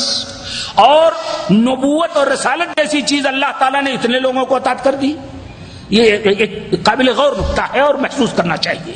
تو عرض یہ کر رہا تھا کہ اس طرح سے وہ تسلسل پورا جو نوح علیہ السلام سے، ابراہیم علیہ السلام سے، اسماعیل، موسیٰ، عیسیٰ علیہ وعلی نبی علیہ السلام آ کر کے رسول اکرم صلی اللہ علیہ وسلم پر قرآن پاک کی شکل میں اور آپ پر وہ اتری ہوئی دوسری وحی غیر مطلوع حدیث کی شکل میں آیا. یہ تسلسل آ کر کے یہاں مکمل ہوا. اب اس تسلسل کے مکمل ہونے کے بعد چونکہ اللہ کے رسول صلی اللہ علیہ وسلم خاتم النبیین قرار دیے گئے ہیں، آخری نبی، آپ کے اوپر دین مکمل ہو چکا ہے. آپ کو اللہ تبارک و تعالیٰ نے یہ فرما دیا ہے کہ کوئی نبی آپ کے بعد نہیں ہو سکتا. اللہ کے رسول فرماتے ہیں کہ اگر میرے بعد کوئی نبی ہوتا تو عمر ہوتے. بعض جگہ اور روایات ہیں تو فلاں ہوتا، لیکن میرے بعد کوئی نبی نہیں ہے. اور کوئی بھی نبوت کا دعویٰ کرے تو وہ کاذب ہے، وہ قتل کر دیا جائے گا، چاہے مسلمہ ہو اور چاہے غلام احمد قادیانی. سن لیجیے، یہ فرض ہے، یہ واجب ہے، یہ دین کا مسئلہ ہے. تو اب اللہ کے رسول پر جب دین کی تکمیل ہو گئی، اس کے بعد اب کیسے دین زندہ رہے گا؟ رسول تو آئیں گے نہیں، مشکلات پیدا ہوں گی. اللہ کے رسول صلی اللہ علیہ وسلم نے خود فرمایا ہے لَتَتَّبِعُنَّ سُنَنَ مَنْ قَبْلَكُمْ شِبْرًا بِشِبْرٍ ذِرَاعًا بِذِرَاعٍ. تم اگلی امتوں کی طرح تم بھی بدعات کا ارتکاب کرو گے. ایک ہاتھ، ایک بالش، یہاں تک کہ وہ اگر کسی گوہ اور چوہے کے سوراخ میں گھسے ہوں گے تو بھی گھسو گے تم بھی، تو باتیں تو زندہ رہیں گی. اس کا علاج اللہ کے رسول صلی اللہ علیہ وسلم نے اور رب العالمین نے خود، اور رب العالمین کے حکم سے اللہ کے رسول نے فرمایا ہے. رب العالمین نے تو فرمایا وَلْتَكُن مِّنكُمْ أُمَّةٌ يَدْعُونَ إِلَى الْخَيْرِ وَيَأْمُرُونَ بِالْمَعْرُوفِ وَيَنْهَوْنَ عَنِ الْمُنكَرِ. ابھی جو آیت میں نے پڑھی تھی کہ تم میں یہ گروہ ہمیشہ ایسا ہونا چاہیے جو جب بھی لوگ دین کے صراط مستقیم سے اور شریعت کے اس تسلسل سے سر نکالیں تو فوراً روک دیں ان کو، اور جو کچھ شریعت ہے قرآن و حدیث کی شکل میں اس کو، اور صحابہ کرام کی سیرت کی شکل میں اس کو پیش کریں. یہ گروہ ایسا ہونا چاہیے. اور پھر اللہ کے رسول صلی اللہ علیہ وسلم نے خوشخبری دی لا تزال من امتی طائفۃ، میری امت میں یہ گروہ ہمیشہ ایسا زندہ رہے گا جو دین میں جو چیزیں ایجاد کرنے کی کوشش کی جائیں گی ان سے صاف کرے گا، دین کا دفاع کرے گا، سنت کی حفاظت کے لیے سر دھڑ کی بازی لگائے گا۔ اور شاید آپ کو یہ معلوم ہو کہ حضرت امام شافعی رحمۃ اللہ علیہ کے دور میں جب خارجیوں نے ان حدیثوں کا انکار کیا جن حدیثوں میں حضرت معاویہ اور حضرت علی کے فضائل تھے، شیعوں نے ان حدیثوں کا انکار کیا جن میں ابو بکر اور عثمان اور عمرو بن عاص اور عائشہ کے فضائل تھے، اسی طریقے سے ان لوگوں نے جو اپنی قیاس اور رائے پر چلتے تھے جب ان حدیثوں کا انکار کیا جو حضرت ابو ہریرہ وغیرہ سے مروی تھیں اور جن کو اخبار احاد کہتے تھے اور حدیثوں کو، تو اس دور میں امام شافعی نکلے مکہ سے اور مصر تک انہوں نے دورہ کیا، کوئی شخص ایسا نہیں ملا جس کو انہوں نے بحمد اللہ شکست دی ہو اور ثابت نہ کیا ہو کہ سنت حدیث چاہے اخبار احاد ہو چاہے اخبار متواتر اس پر فرض ہے عمل کرنا۔ ہر جگہ ایک طبقہ پیدا ہو گیا آرائتین کا جو ہم لوگ سب ہیں، ایک طبقہ پیدا ہو گیا آرائتین کا، ان کو نہیں سمجھ سکتے ہیں آپ۔ وہ کہتے تھے فرضی مسائل، یہ بتائیے مولانا صاحب اگر ایسا ہو جائے تو ایسا ہوگا؟ اللہ کے رسول نے اس قسم کے فرضی مسائل سے روکا ہے، فرمایا ہے جو مشکل پیدا ہو جائے اس کے بارے میں قرآن و حدیث کی تعلیم سے پوچھ لو، لیکن فرضی مسائل مت پوچھو۔ تو ان فرضی مسائل والوں کا لقب پڑ گیا آرائتین، یعنی آرائت لو کان کذا لکان کذا، یہ بتاؤ اگر ایسا ہو جائے تو کیا ہوگا، تو اس سے روکا ہے شریعت نے۔ اور اللہ کے رسول صلی اللہ علیہ وسلم نے بھی زیادہ سوال کرنے سے، زیادہ قیل قال سے، زیادہ بحث و مباحثے سے روکا ہے۔ تو ان کا بھی مقابلہ کیا ان لوگوں نے جنہوں نے اخبار احاد کا انکار کیا۔ ایک طبقہ اور پیدا ہو گیا تھا امام مالک کے شاگردوں کا، وہ کہتا تھا کہ مدینے کا جو عمل ہے تعامل، سنت بھی اس کے خلاف ہو تو اسی پر ہم عمل کریں گے، سنت چھوڑ دیں گے۔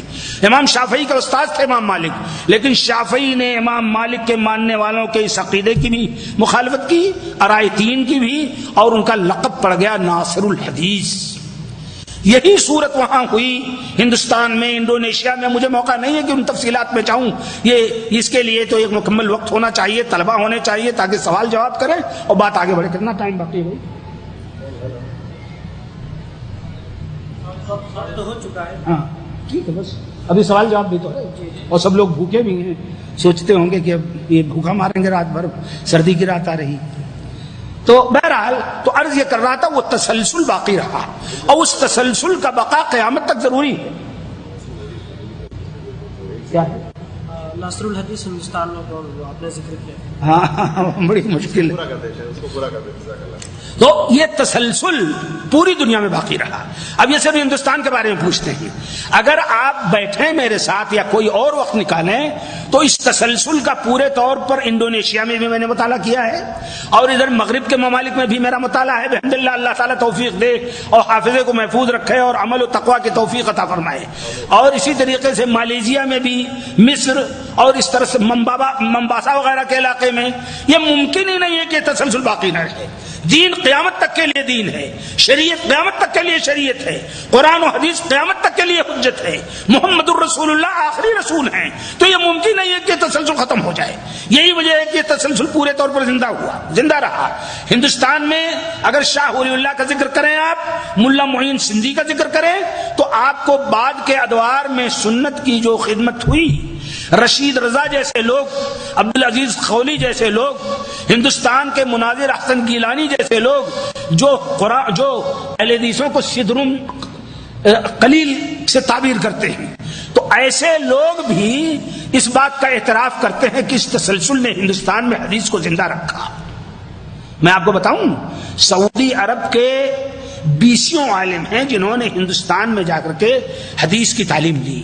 ایک تو شیخ عبدالعزیز کے استاد شیخ سعد بن عتیق، ان کے استاد اسحاق بن عبد الرحمن، اور شیخ محمد عثیمین کے استاد علی بن الوادی ابو الوادی، جنوب یعنی جیزان وغیرہ کے مصلح کبیر جو محمد بن عبد الوہاب کے بعد اس دور کے سب سے بڑے مصلح رہے ہیں، عبداللہ قرعاوی، اسی طرح سے عبدالعزیز راشد، عبداللہ علی قوعی، علی مدہش، عبداللہ قصیر، یہ سب لوگ گئے اور حضرت میاں نذیر حسین محدث دہلوی رحمۃ اللہ علیہ سے اور شیخ حسین انصاری سے ان لوگوں نے درس حاصل کیا، وہیں سے یہاں حدیث کی تعلیم پہنچی۔ تو جب 1918 میں رشید رضا کے پاس عبدالعزیز راشد وغیرہ گئے کہ ہم لوگ حدیث پڑھنے کے لیے آئے ہیں، تو کہا حدیث کہیں نہیں ہے سوائے ہندوستان کے، ہندوستان میں جاؤ۔ وہاں سے لوگ زبیر آئے عراق، وہاں سے جہاز پر اٹھے ہندوستان گئے، اور ہندوستان جانے کے بعد انہوں نے میاں نذیر حسین صاحب محدث دہلوی کے شاگرد مولانا احمداللہ صاحب پرتاپ گڑھی سے پورے طور پر درس حدیث لیا، اور پھر آئے تو مصر میں آ کر کے انہوں نے جماعت انصاری سنت المحمدیہ قائم کی۔ اسی طریقے سے شیخ سعد بن عتیق جو یہاں کے بہت بڑے قاضی تھے، انہوں نے مکے میں بھی بیٹھ کر کے درس دیا اور جگہوں پر بھی، اور یہ تاریخ پھیلی۔ تو ہندوستان میں جو حدیث کی نصرت اور حدیث کی نشر و اشاعت اور اس تسلسل کے قائم رکھنے کا فریضہ انجام دیا گیا ہے، اس میں سیاسی لوگوں میں تو محمد تغلق، شہاب الدین غوری، محمود غزنوی کے ایک وزیر تھے، قفال مروزی محدث ان کے استاد، ان لوگوں نے، اور اسی طریقے سے اکبر شاہ استھانہ کے نواب، اور اسی طرح سے بھوپال کے نواب اور عالم اور مجتہد نواب صدیق حسن خان، اور حیدرآباد کے نواب وحید الزماں، اور اسی طریقے سے اور لوگ ہیں، میں اس تعداد میں اگر جاؤں تو رات بیتے گی۔ لیکن تسلسل کے ساتھ جو حدیث کا یہ تسلسل، سنت کا تسلسل، سنت کا اور حدیث کا اور توحید کا اور قرآن کا دفاع سب سے زیادہ اجتماعی طور پر جن لوگوں کے ذریعے ہوا، وہ دو شخصیتیں تھیں ہندوستان میں۔ ایک تو شیخ نذیر حسین محدث دہلوی، جن کا لقب پڑ گیا ایٹومیٹک، جس کو عربی میں کہتے ہیں تلقائین، شیخ الکل فی الکل، شیخ العرب والعجم، جن کے شاگردوں کا ذکر بھی کیا میں نے۔ تمام چیزوں میں حدیث، تفسیر، فقہ، یعنی فقہ میں سر سید احمد خان لکھتے ہیں میاں نذیر حسین محدث دہلوی کے بارے میں کہ ان کو فقہ حنفی کی جزیات پر جتنا عبور تھا کسی عالم کو عبور نہیں تھا۔ یہی صورت مولانا عبد الجلیل سامرودی رحمۃ اللہ علیہ کی تھی اپنے دور میں، جتنا زیادہ جزیات پر ان کو عبور تھا مفتی کفایت اللہ صاحب رحمۃ اللہ علیہ تک کو عبور نہیں تھا۔ تو یہ آ کر کے خدمت میں سمٹ گئی دو شخصیتوں نے، ایک تو میاں نذیر حسین محدث دہلوی جن کی پیدائش ہوئی 1220 میں اور وفات ہوئی 1320 میں، یا پیدائش ہوئی ان کی 1808 میں اور وفات ہوئی 1901 میں، اور یا شیخ حسین ابن محسن الانصاری الحدیدی الامانی جو حدیدہ صنعاء کے تھے، نواب صاحب آئے تھے، ان کا جہاز خراب ہو گیا تو وہ حدیدہ میں اترے، وہاں کی کتابیں نقل کی، شیخ حسین بن محسن الانصاری محدث کو لے گئے، ان کی پیدائش، ان کی وفات وہاں 1327 میں ہوئی۔ میاں نذیر حسین محدث دہلوی کے شاگرد اور ان کی تربیت کا یہ کمال تھا کہ آج تک 1320 میں ان کی وفات ہوئی، یعنی 1901 میں، آج تک ان کو کوئی بھلا نہیں سکا۔ انہی کے شاگردوں نے صحیح بخاری، صحیح مسلم، سنن نسائی، سنن ابن ماجہ، ان ساری چیزوں کا ترجمہ کیا۔ اور سن لیجئے ان کی وفات کو کتنے دن ہوئے آپ سمجھ گئے؟ اس وقت 1425 ہے نا، 1320 میں وفات ہوئی تو 105 سال تو انہی کو ہو گئے، اور 70 سال وہ درس دیا انہوں نے، تو 75 اور 5 80، 180 سال وہ ہو گئے۔ اور اس کے پہلے شاہ اسماعیل اور ان کے دادا شاہ ولی اللہ اور ملا معین، ان لوگوں نے جو درس دیا، تو میاں نذیر حسین محدث دہلوی ہی کو ہو گئے ان کی جد و جہد میں 200 سال۔ اب جو لوگ اس انداز کی الٹی بات کہتے ہیں کہ یہ مسلک سنت یا اہل سنت والجماعت کا جو طریقہ ہے یا اہل حدیث کا یا سلفیوں کا جو طریقہ ہے وہ 100 سال کی یا 75 سال کی پیداوار ہے، یہ کتنی غلط بات ہے، کتنی نامناسب بات ہے۔ آدمی کو وَلَا يَجْرِمَنَّكُمْ شَنَآنُ قَوْمٍ عَلَىٰ أَلَّا تَعْدِلُوا، کسی کی مخالفت، کسی کی دشمنی تمہیں اس بات پر آمادہ نہ کرے کہ تم انصاف نہ کرو۔ اعدلوا هو اقرب للتقویٰ، اور تاریخ تو آپ سے انصاف کرا لے گی، تاریخ آپ کی باتوں کو نہیں مانے گی۔ تاریخ عجیب ہے، یہ اتنی ظالم چیز ہے اور اتنی منصف چیز ہے کہ رفتہ رفتہ پورے طور پر سب آ جائے گی اور سب کو اقرار کرنا پڑے گا۔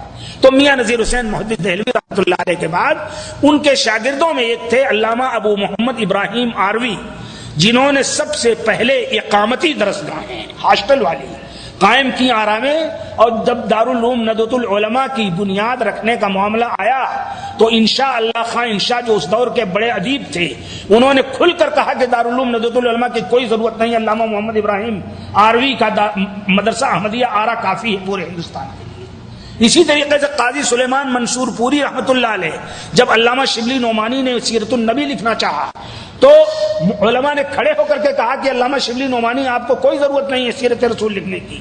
سیرت رسول قاضی سلیمان منصور پوری نے لکھی، 1930 میں وفات ہوئی، میاں صاحب کے وہ بھی شاگرد تھے، اور وہ کتاب کافی و وافی ہے اردو میں، اور یہ حقیقت ہے آج تک سیرت رسول پر رحمت للعالمین سے اچھی کتاب نہیں لکھی گئی ہے۔ آپ لوگ اردو میں، انگریزی میں، عربی میں تینوں میں پڑھ سکتے ہیں اس کو۔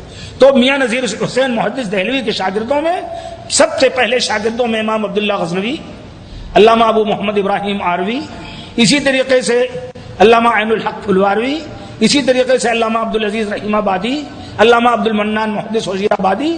ان لوگوں نے جگہ جگہ بیٹھ کر ادارے قائم کیے اور طلباء کو حدیث اور قرآن کا درس دیا، اور پھر ان کے شاگردوں کا سلسلہ پھیلا جو پورے ہندوستان میں، نیپال میں، بنگلہ دیش میں، برما میں، انڈونیشیا میں، آپ کو معلوم نہیں ہے؟ یہ آپ کے مدینے میں جو دارالحدیث ہے، یہ آ کر کے میاں نذیر حسین صاحب محدث دہلوی کے ایک شاگرد تھے مولانا احمد دہلوی، انہوں نے یہاں دارالحدیث کھولا، آج بھی سب سے بڑا ایک ادارہ ہے۔ اسی طرح دارالحدیث جو اجیاد میں وہاں مکے میں ہے، یہ بھی ان کے شاگردوں نے آ کر کے کھولا، بعد میں محمد بن عبد الرزاق وغیرہ نے اس کی محنت کی۔ یہاں سے لوگ گئے کہ 4 پریش تھے ان کے پاس، نواب صدیق حسن خان کے پاس، جو شب و روز حدیث اور تفسیر کی نشر و اشاعت کا کام کرتے تھے۔ 332 کتابیں خود انہوں نے لکھی، گھروں میں بھیجتے تھے۔ جو آدمی بلوغ المرام زبانی یاد کر لے اس کو 30 روپے کا وظیفہ ہمیشہ کے لیے جاری کرتے تھے۔ 30 روپے اس دور کا جانتے ہیں کیا ہوگا؟ 1307 میں ان کی وفات ہوئی، 1892 30 روپے اس وقت کیا ہوگا؟ جو مشکات یاد کر لے اس کو 50 روپے، اور جو صحیح بخاری یاد کر لے اس کو 100 روپے، اور اس کے علاوہ یکجا منافع جو مولانا عبدالوہاب نابینا دہلی وغیرہ نے سب کیا تھا۔ تو یہ لوگ پورے طور پر ناصر الحدیث اگر ہندوستان میں کسی کا لقب دیا جا سکتا ہے ایمانداری کے ساتھ، بغیر کسی ظلم کے، اور بغیر کسی مبالغے کے، اور بغیر کسی تاریخی غلطی کے، تو حقیقت میں امام شافعی رحمۃ اللہ علیہ کو جیسے ناصر الحدیث کا لقب دیا گیا تھا دور سلف میں، ظاہر ہے ان کا مقام اتنا بڑا تھا۔ ان کی کتاب الرسالہ آج بھی اصول فقہ کی سب سے بڑی کتاب ہے، جماع العلم اور چیزیں۔ اسی طرح سے امام میاں نذیر حسین صاحب محدث دہلوی ہندوستان کی سرزمین میں 200 سال پہلے حدیث کے مجدد ہیں، اور ناصر الحدیث کے لقب کے صحیح مستحق ہیں، مبالغے کے بغیر۔ اللہ تعالی ہم سب کو کہنے سے زیادہ کرنے کی توفیق دے۔ آمین۔ اللہ تعالی ہمیں ادعائیت سے بچائے۔ اللہ تعالی ہمیں دعوت و تبلیغ میں حکمت اور موعظت کا طریقہ استعمال کرے۔ اللہ تعالی ہمیں اس قابل بنائے کہ جب حق ہمارے سامنے آ جائے تو ہم قبول کر لیں۔ اللہم ارنا الحق حقا وارزقنا اتباعہ۔ اللہ تعالی ہمیں حق بنا کر کے حق دکھا اور ہمیں اس کے اتباع کی توفیق دے۔ وارنا الباطل باطلا وارزقنا اجتنابہ، اور باطل کو باطل بنا کر کے دکھا اور ہمیں اس سے بچنے کی توفیق دی۔ رب العالمین ہم میں سے جو لوگ اس مسجد میں یہاں موجود ہیں ان کو اجر عطا فرما اس مجلس کا، اور یہاں جو کچھ انہوں نے سنا ہے اور میں نے جو کچھ کہا ہے ہم سب کو اس پر عمل کرنے کی توفیق عطا فرما۔ اللہ تعالی ہماری زبان سے، میری زبان سے اگر کوئی غلط بات نکلی ہو تو اس کو معاف کر دے اور مجھے اس کی تصحیح کی توفیق عطا فرما۔ رب العالمین جو لوگ اپنے وطن سے آئے ہیں، ان کے بچے، ان کی بیویاں، ان کی مائیں، ان کی بہنیں، پھوپھیاں، ممانیاں سب وہاں ہیں، ان کو ہر آفت سے محفوظ رکھ۔ یہاں کے لوگوں کو توفیق عطا فرما کہ اپنی روزی ٹی وی میں، ویڈیو میں، بیڑی میں، سگریٹ میں برباد نہ کریں، 2 پیسے بچا کر کے جائیں، اور جہاں کہہ رہی ہیں وہاں حلال روزی کا ایک ذریعہ ان کا بن جائے۔ اللہ تعالیٰ ان کی حلال روزی میں برکت دے، ان کے سارے مریضوں کو شفا عطا فرما، ان پر قرضے ہیں تو ان کو ادا کرنے کی توفیق عطا فرما، صحت و عافیت عطا فرما۔ رب العالمین ان کو جذباتیت سے بچا، ایمانداری کی توفیق عطا فرما۔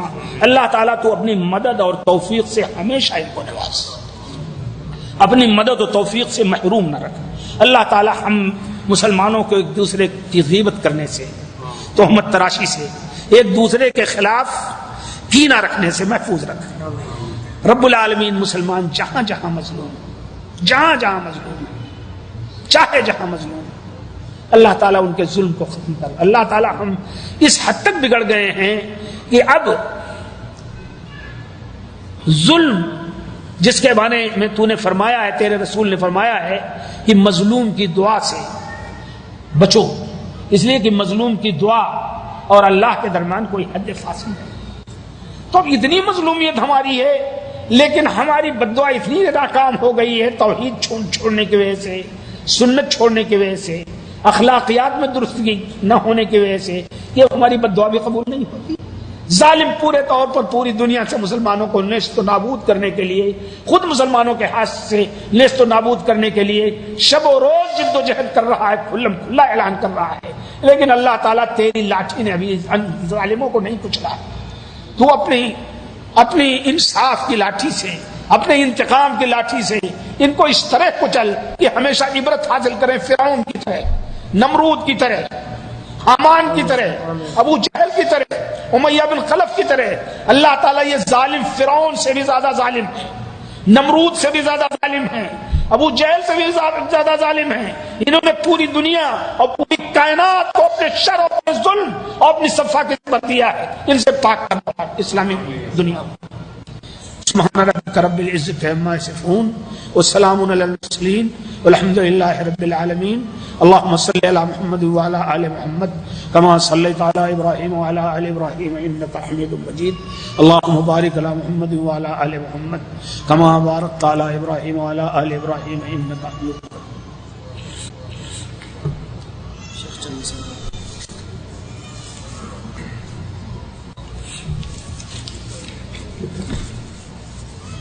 دیکھیں کچھ سوالات ہیں آپ لوگوں کے، اور مجھے بڑی خوشی ہے کہ آپ کے ذہن میں کچھ سوالات پیدا ہوئے جن کو ذکر کیا ہے، لیکن ان سوالات کے سلسلے میں ایک اسلامی اصول میں آپ کو بتا دوں۔ ایک شخص جس سے سوال کیا جائے اس کی دو صورتیں ہوتی ہیں، یا تو ان مسائل کا ان کو علم ہو جو سوال کیے گئے ہیں قرآن و حدیث کی روشنی میں، تو اس کا معقول جواب دے، اور اگر علم نہیں ہے تو اس جذبے میں کہ مجھے علامہ لوگ نہیں کہیں گے اس کا جواب ہر حال میں دے دے غلط۔ یہ سب سے بڑا گناہ ہے۔ حضرت امام مالک رحمۃ اللہ علیہ سے 40 مسائل پوچھے گئے۔ ظاہر ہے نصوص قرآن و حدیث جس کے ہیں ان میں کوئی کیا پوچھے گا تو موجود ہے قرآن حدیث میں، لیکن اجتہادی مسائل میں 40 مسائل پوچھے گئے۔ 36 کے جواب میں انہوں نے کہہ دیا لا ادری، مجھے علم نہیں، اور 4 کا جواب دے دیا۔ جب وفات کا وقت آیا تو روتے تھے، سکتے تھے، اور لوگوں نے پوچھا کیوں روتے ہیں آپ نے تو مدینہ بھی نہیں چھوڑا، زندگی بھر حدیث کی اور قرآن کی خدمت کی۔ کہا وہ جو 40 مسائل پوچھے گئے تھے، 36 کے بارے میں نے لا ادری کہہ دیا تھا، وہ تو اچھا تھا، اللہ کے ہاں اس کی گرفت نہیں ہوگی، لیکن 4 کا جو جواب دیا ہے مجھے ڈر ہے کہ کہیں اللہ کے ہاں گرفت نہ ہو۔ امام بخاری رحمۃ اللہ علیہ بغداد گئے، ان سے 100 مسائل پوچھے گئے، ہر ایک کے جواب میں وہ کہتے رہے لا ادری لا ادری لا ادری، اور پھر اس کے بعد انہوں نے تحقیق کی۔ تو مقصد یہ ہے کہ جو سوالات آپ کر رہے ہیں اگر مجھے اس کا علم ہوگا تو آپ دعا کیجئے کہ اللہ تعالیٰ مجھے صحیح جواب کی توفیق عطا فرمائے، اور علم نہیں ہوگا تو میں معذرت کر دوں گا، اس لیے کہ لا ادری یعنی مجھے علم نہیں، یہ بھی علم ہے۔ السلام علیکم ورحمۃ اللہ وبرکاتہ۔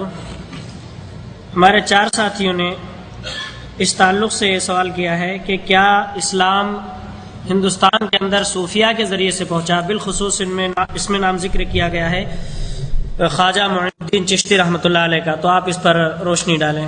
اور یہ چاروں سوال ایک ہی معنی کے ہیں۔ ایک ہی معنی کے۔ کسی چیز کے ثابت کرنے کے لیے تاریخ کی سچی شہادتیں، سچی گواہیاں چاہیے، اور اس کے لیے پورا پروف چاہیے۔ آپ جانتے ہیں کہ کوئی بھی چیز پروف کے بغیر کسی دور میں قبول نہیں کی جا سکتی، کبھی بھی نہیں۔ میں نے ابھی آپ کے سامنے تفصیل سے یہ بات بتائی ہے کہ اسلام کا تسلسل کن مراحل سے گزرا، اور ایک مرحلہ میں نے بتایا تھا جو ماوراء النہر یعنی بخارا وغیرہ کے راستے سے آیا، اس میں کچھ صوفیہ کا دخل تھا۔ ان سارے لوگوں کی تاریخ ہمارے سامنے ہے۔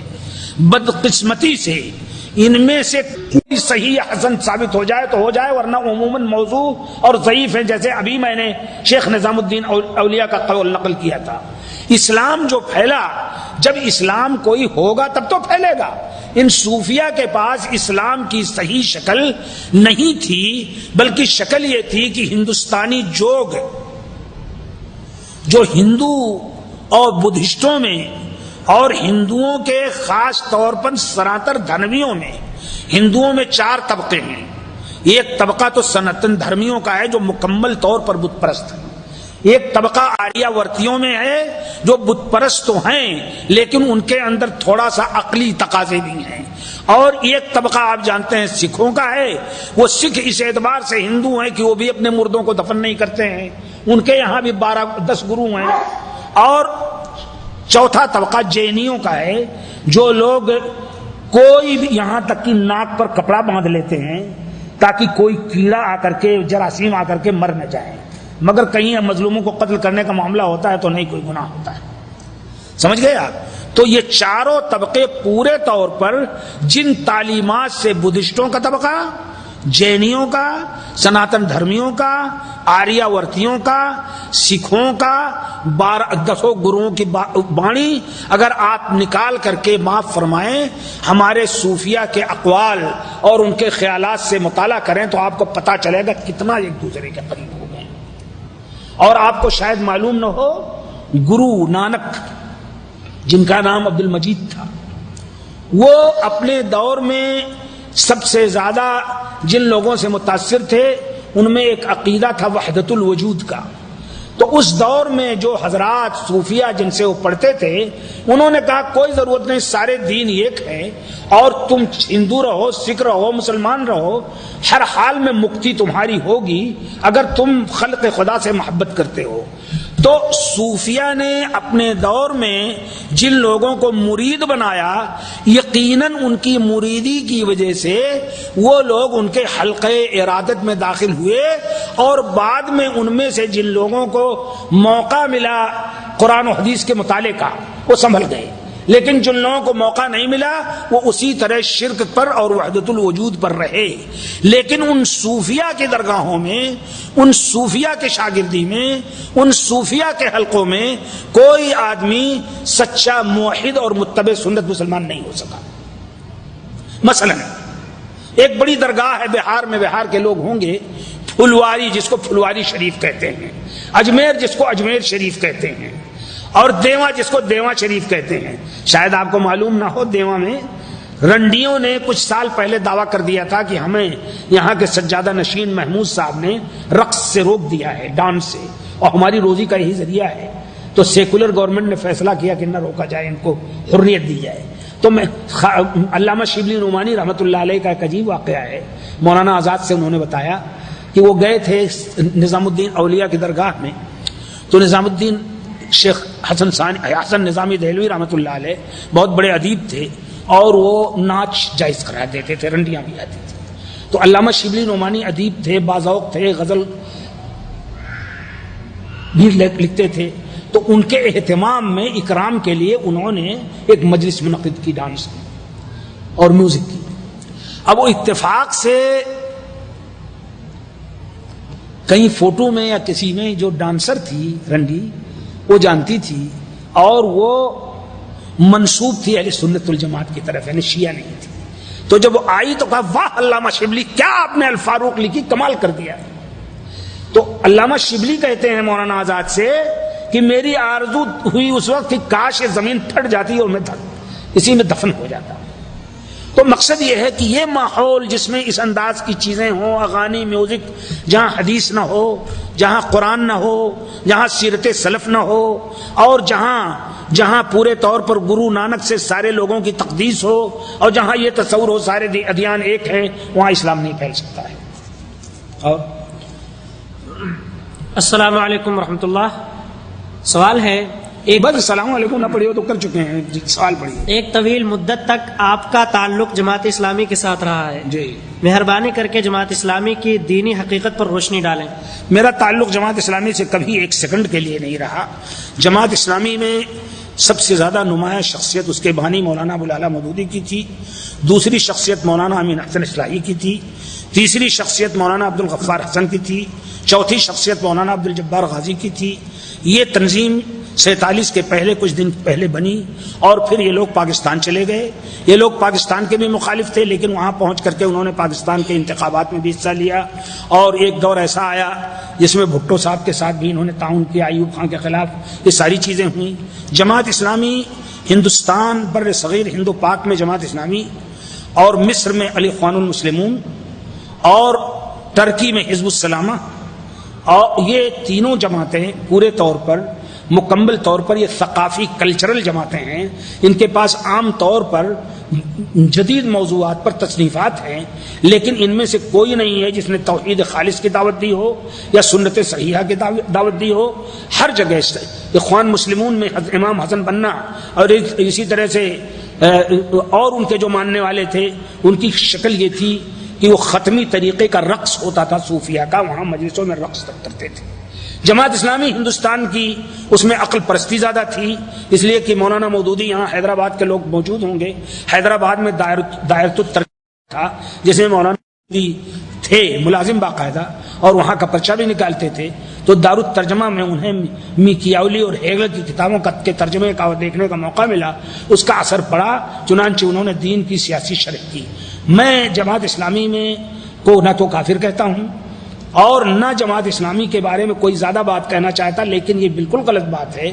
نہ میرا تعلق ایک سیکنڈ کے لیے جماعت اسلامی سے رہا ہے، نہ ایک سیکنڈ کے لیے اس جماعت سے رہا ہے جس کو تبلیغی جماعت کہتے ہیں، بلکہ میں ان تنظیموں کو جو احزاب کی شکل میں ایک دوسرے کے خلاف تنقیدیں کرتی ہیں، ان ساری حزبیات سے، ان ساری حزبی تصورات سے الگ سمجھتا ہوں. اللہ تعالیٰ توفیق عطا فرمائے.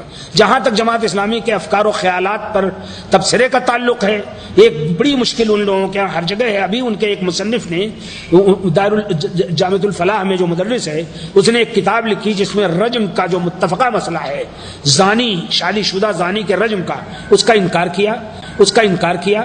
اسی طرح سے ان کے اکثر مصنفین نے احادیث جو عقل کے خلاف ہیں ان کا انکار کیا. مولانا ابوالعلا مودودی نے صحیح بخاری پر عجیب تنقیدیں کی اور اخبار احاد یعنی احادیث کا جو بڑا ذخیرہ ہے اس میں شک پیدا کیا. یہی کیفیت مولانا امین حسن اصلاحی کی تھی. تو اللہ تبارک و تعالی ہم سب کو معاف کرے اور ہمارے مردوں کی مغفرت فرمائے. میں مسلک حنفی اہل سنت والجماعت سے تعلق رکھتا ہوں، کیا کتاب و سنت کی روشنی میں بیعت کرنی جائز ہے؟ بیعت دو ہے، ایک بیعت توبہ اور ایک بیعت جہاد. اچھی طرح سمجھ لیجیے. بیعت توبہ انبیاء تک ختم ہے. اللہ کے رسول صلی اللہ علیہ وسلم عورتوں سے پردے کے آڑ سے اور مردوں سے سامنے بیعت کرتے تھے. سب سے پہلی بیعت اللہ کے رسول صلی اللہ علیہ وسلم کی ہوئی مدینے میں کے لوگ جب آئے تو بیعت اولا بیعت ثانیہ، اس میں بیعت توبہ لی اور یہ اس کو بیعت النساء کہا گیا کہ جب میں آؤں گا تو اگر دشمنوں نے حملہ کیا تو تم جیسے اپنی عورتوں کی حفاظت کرتے ہو بچوں کی ویسے ہی میری حفاظت کرنا. اور بیعت توبہ لیتے تھے عورتوں سے مردوں سے، لیکن عورتوں سے اس طرح نہیں جیسے پیر لیتے ہیں سامنے بٹھا کرتے، بلکہ پردے سے ان سے اقرار کراتے تھے کہ نہ تو زنا کرو گی، نہ چوری کرو گی، نہ کوئی تہمت لگاؤ گی کسی پر، نہ نافرمانی کرو گی شریعتوں کی. یہ تو ہے بیعت توبہ جو انبیاء پر ختم ہے، کیونکہ نبی ہی معصوم ہوتا ہے جو کسی کو توبہ کرا سکتا ہے. یہ چیز عیسائیوں میں بپتسمہ کی شکل میں ہے، لیکن اس کا کوئی وجود نہیں. بپتسمہ میں یہ ہوتا ہے کہ ایک عیسائی جا کر کے اپنے پیر سے، اپنے راہب سے سارے گناہ اپنے بتاتا ہے، ہم سے یہ غلطی ہوئی، زنا ہوا، چوری ہوئی، فلاں فلاں، تو وہ بپتسمہ دیتا ہے، ختم. لیکن شریعت میں بپتسمہ کی کوئی اجازت نہیں ہے.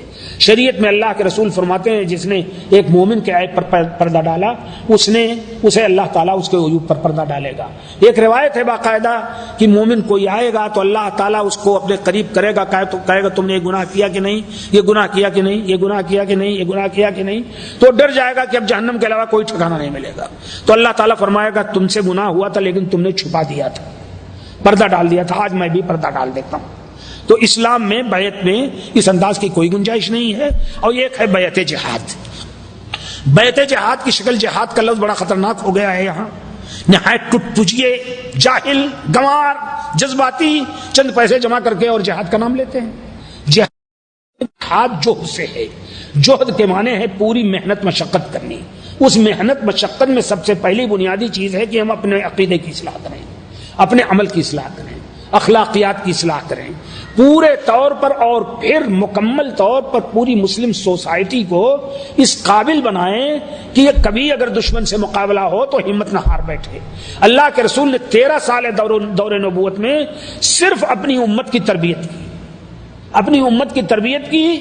جب سمیہ کو قتل کیا مشرکین نے اور جب یاسر کو قتل کیا تو اللہ کے رسول نے فرمایا صبرن یا آل یاسر، صبر کرو اے یاسر کی اولاد، ہماری اور تمہاری ملاقات حوض کوثر پر ہوگی۔ انتقام نہیں لیا۔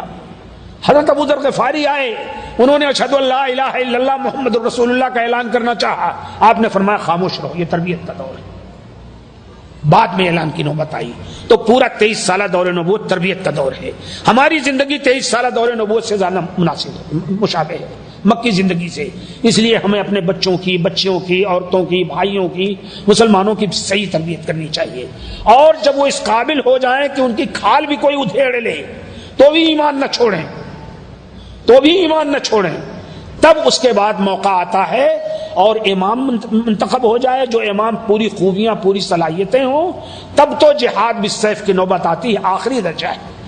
آپ پرائمری نہ پڑھیں، میڈل نہ پڑھیں، +2 نہ پڑھیں، BA نہ پڑھیں، MA نہ کریں، اور ایک بیگ PhD کر ڈالیں۔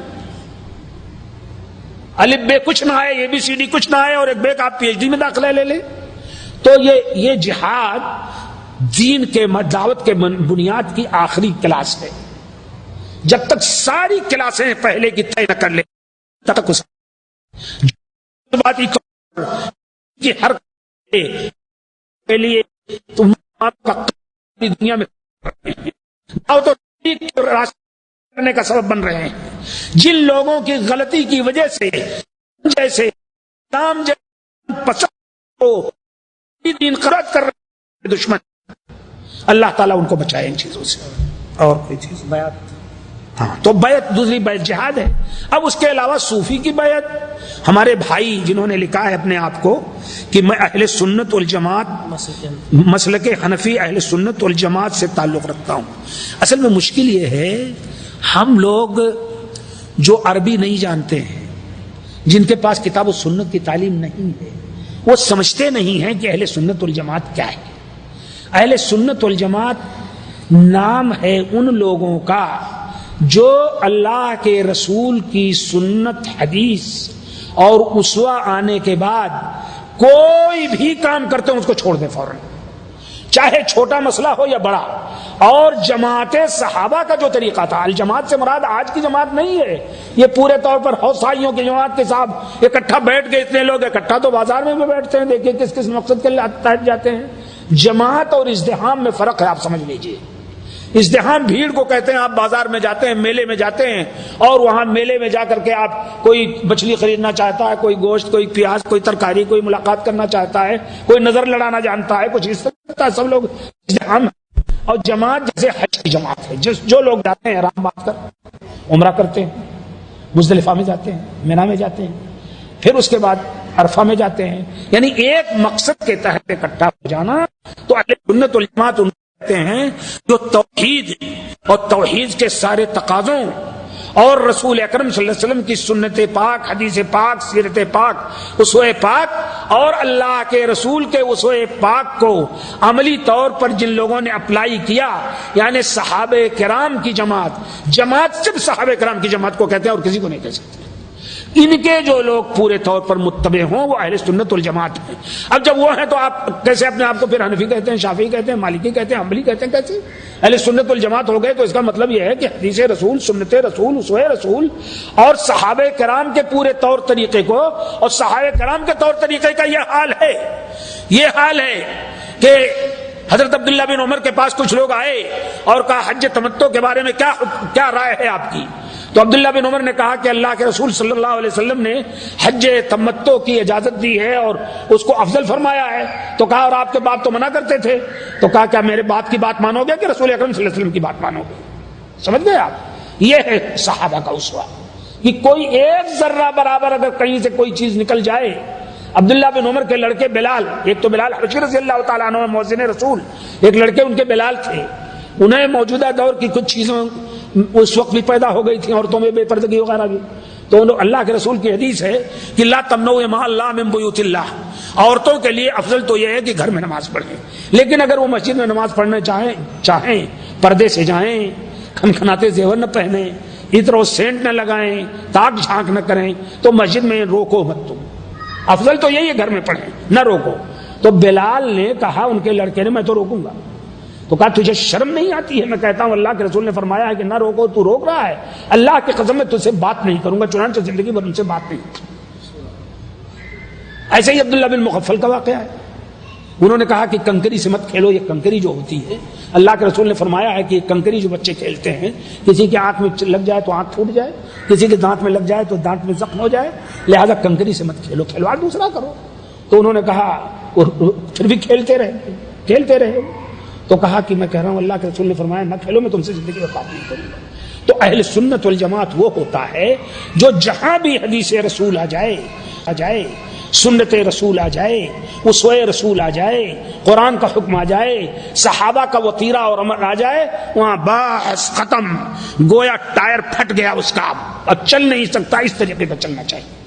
یہ ہے، چاہے جو کوئی ہو، معاف فرمائیے، یہ بات نہیں ہے کہ ائمہ سے کا احترام نہ کرو۔ امام ابو حنیفہ، امام شافعی، امام مالک، امام احمد بن حنبل، امام سفیان ثوری، یہ سب کے سب ائمہ خدا تھے، ان کے لیے دعائے مغفرت کرو اور ان کے ساتھ حسن عقیدت رکھو، لیکن اتباع اسی شخص کی کرو جس کا نام محمد رسول اللہ صلی اللہ علیہ وسلم۔ ہمارے ایک بھائی نے سوال کیا ہے کہ آج ہندوستان میں ہماری ماؤں بہنوں کی عزت اور مسلمانوں کی دولت محفوظ نہیں ہے، ان کی حفاظت کا کیا طریقہ ہونا چاہیے؟ قرآن حدیث کی روشنی میں ذرا بیان فرمائیں۔ جس دوست نے یہ سوال کیا ہے، مجھے پتہ نہیں ہے کون دوست ہیں، ان سے یہ گزارش ہے کہ آج پچھلے پہر فجر کے گھنٹہ بھر پہلے اٹھ جائیں وہ اور اس وقت وتر نہ پڑھیں، اور پڑھ کر کے اللہ تعالیٰ سے دعا کریں اور اللہ تعالیٰ سے معلوم کریں کہ اللہ تعالیٰ ایسا طریقہ الہام کر دے کہ ہم اچھی طرح بچا سکیں، اور اپنے دامن میں، اپنے گریبان میں منہ ڈال کے سوچیں کہ کیا اس کا سبب ہم ہیں یا وہاں کے ظالم ہیں۔ سبحان اللہ۔ معاف فرمائیے گا، سوال جواب تو آسان ہے، لیکن اصلاح قرآن کا جو اصول ہے، قرآن کا جو اصول ہے اصلاح کا، وہ یہ کہ اپنے آپ سے شروع کرو، اپنے آپ سے شروع کرو، سمجھ گیا؟ لا يضركم من ضل اذا اهتديتم، تم اپنے آپ سے شروع کرو، اگر کوئی گمراہ ہوتا ہے تو تمہیں کوئی نقصان نہیں پہنچاتا ہے۔ مصیبت جو انہوں نے ذکر کی ہے، یہ مصیبت ہے ہم سب کے لیے، اور کیا ہندوستان کی مصیبت ہے صرف؟ پاکستان کی مصیبت معمولی ہے، مدرسے پر تالے لگ جاتے ہیں اور علماء اٹھا کر کے گرفتار کر لیے جاتے ہیں، اور جگہوں کی مصر کی مصیبت نہیں دیکھتے ہیں آپ، موروکو کی مصیبت نہیں دیکھتے ہیں، لیبیا کی مصیبت نہیں دیکھ رہے ہیں، لیبیا کا حاکم اٹھا کر کے یہودیوں کو معاوضہ دے رہا ہے، تو ہر جگہ تو یہ مصیبت ہے، ہر جگہ تو یہ ہے۔ اور اللہ کے رسول صلی اللہ علیہ وسلم نے فرمایا یوشک ان تدعى علیکم الامم کما تدعى الاکلۃ علی قصۃ قلنا فی قلۃ نحن یومئذ یا رسول اللہ کے رسول نے فرمایا ایک دور ایسا آئے گا جب ساری قومیں تمہارے اوپر اس طرح پل پڑیں گی جیسے بھوکے لوگ ہوں ان کے سامنے ایک پیالہ کھانے کا آ جائے پل پڑیں، اسی طرح ساری قومیں پل پڑیں گی۔ تو پوچھا انہوں نے کہ تم اپنے آپ سے شروع کرو، اگر کوئی گمراہ ہوتا ہے تو تمہیں کوئی نقصان نہیں پہنچاتا ہے۔ مصیبت جو انہوں نے ذکر کی ہے، یہ مصیبت ہے ہم سب کے لیے، اور کیا ہندوستان کی مصیبت ہے صرف؟ پاکستان کی مصیبت معمولی ہے، مدرسے پر تالے لگ جاتے ہیں اور علماء اٹھا کر کے گرفتار کر لیے جاتے ہیں، اور جگہوں کی مصر کی مصیبت نہیں دیکھتے ہیں آپ، موروکو کی مصیبت نہیں دیکھتے ہیں، لیبیا کی مصیبت نہیں دیکھ رہے ہیں، لیبیا کا حاکم اٹھا کر کے یہودیوں کو معاوضہ دے رہا ہے، تو ہر جگہ تو یہ مصیبت ہے، ہر جگہ تو یہ ہے۔ اور اللہ کے رسول صلی اللہ علیہ وسلم نے فرمایا یوشک ان تدعى علیکم الامم کما تدعى الاکلۃ علی قصۃ قلنا فی قلۃ نحن یومئذ یا رسول اللہ کے رسول نے فرمایا ایک دور ایسا آئے گا جب ساری قومیں تمہارے اوپر اس طرح پل پڑیں گی جیسے بھوکے لوگ ہوں ان کے سامنے ایک پیالہ کھانے کا آ جائے پل پڑیں، اسی طرح ساری قومیں پل پڑیں گی۔ تو پوچھا انہوں نے کہ کیا ہم اس وقت کم ہوں گے؟ کہا نہیں، غصاؤن کا غصائی سیل، سیلاب میں جیسے خچو کا خاشاک ندی میں بہتا ہے اسی طرح تم ہوگے، لیکن تم نے بنیادیں چھوڑ دی ہوں گی اس لیے ہوگا۔ یہی صورت پوری دنیا میں ہے، معاف فرمائیے گا، خچو خاشاک کی طرح ہم بڑھ رہے ہیں، پیسہ بھی ہمارے پاس، دولت بھی ہمارے پاس، امکانیات بھی ہمارے پاس، صلاحیتیں بھی ہمارے پاس، دماغ بھی ہمارے پاس، لیکن ایمان کی دولت ہم کھو چکے ہیں۔ اللہ تعالی ہمیں توفیق دے کہ ہم اپنے آپ کی اصلاح کریں، اگر ہم نے اپنے آپ کی اصلاح کر لی تو اس کا اثر، اس کا عکس ہمارے بچوں پر پڑے گا، اور ان کا عکس محلے پر پڑے گا، اور ان کا عکس. لیکن اب ہم اپنی اصلاح کیا کریں گے؟ بچہ سو رہا ہے، امتحان کے دنوں میں، پڑھائی کے دنوں میں تو ہم 5 بجے جگا دیں گے، لیکن دوسرے دنوں میں ہم بھی 10-11 بجے تک سوئیں گے. بچہ کیسے جاگے گا اور کیسے نماز پڑھے گا؟ جب ہماری یہ تصویر ہوگی، جب بچہ دیکھے گا کہ ہمارا باپ بالکل ویسے ہی الٹا پلٹا سو رہا ہے، نہ نماز سے مطلب نہ کچھ، تو کیسے ہو؟ اور آپ اگر چاہیں کہ اللہ تعالیٰ کی مدد چاہتے ہیں تو اللہ تعالیٰ کی اطاعت اور فرما برداری اور اللہ تعالیٰ کا حکم مانے بغیر مدد نہیں آ سکتی.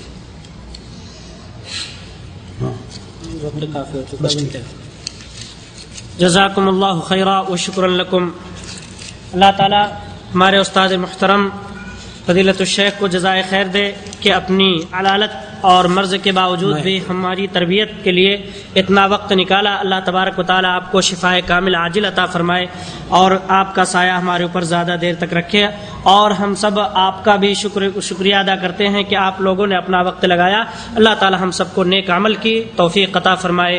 صلی اللہ تعالیٰ علی خیر خلق محمد وعلی آلہ واصحابہ اجمعین. والسلام علیکم ورحمۃ اللہ وبرکاتہ. رسول اکرم صلی اللہ علیہ وسلم نے فرمایا لم یشکر الناس لم یشکر اللہ من لم یشکر الناس. جو لوگوں کا شکر نہ ادا کرے ان کے احسانات پر، وہ اللہ کا شکر گزار بھی نہیں. میں شکریہ ادا کرتا ہوں آپ حضرات کا کہ آپ اتنی دیر تک بیٹھے اور میرے کجمج خیالات سنے آپ نے. شکریہ ادا کرتا ہوں ان دعات کا جنہوں نے یہ مجلس برپا کی. شکریہ ادا کرتا ہوں منتظمین کا جنہوں نے ان کو یہ موقع دیا. اور اپنے اللہ کا سب سے زیادہ شکریہ ادا کرتا ہوں جس نے موقع دیا کہ 1.5-2 گھنٹے تک میں آپ کے ساتھ بیٹھ کر کے آپ سے دوستانہ ماحول میں گفتگو کروں. اللہ تعالیٰ جب تک ہمیں زندہ رکھے، اسلام پر زندہ رکھے، اور جب ہمارا خاتمہ ہو تو ایمان پر ہو. وصلی اللہ علی نبینا محمد وعلی آلہ وبارک وسلم. السلام علیکم ورحمۃ اللہ.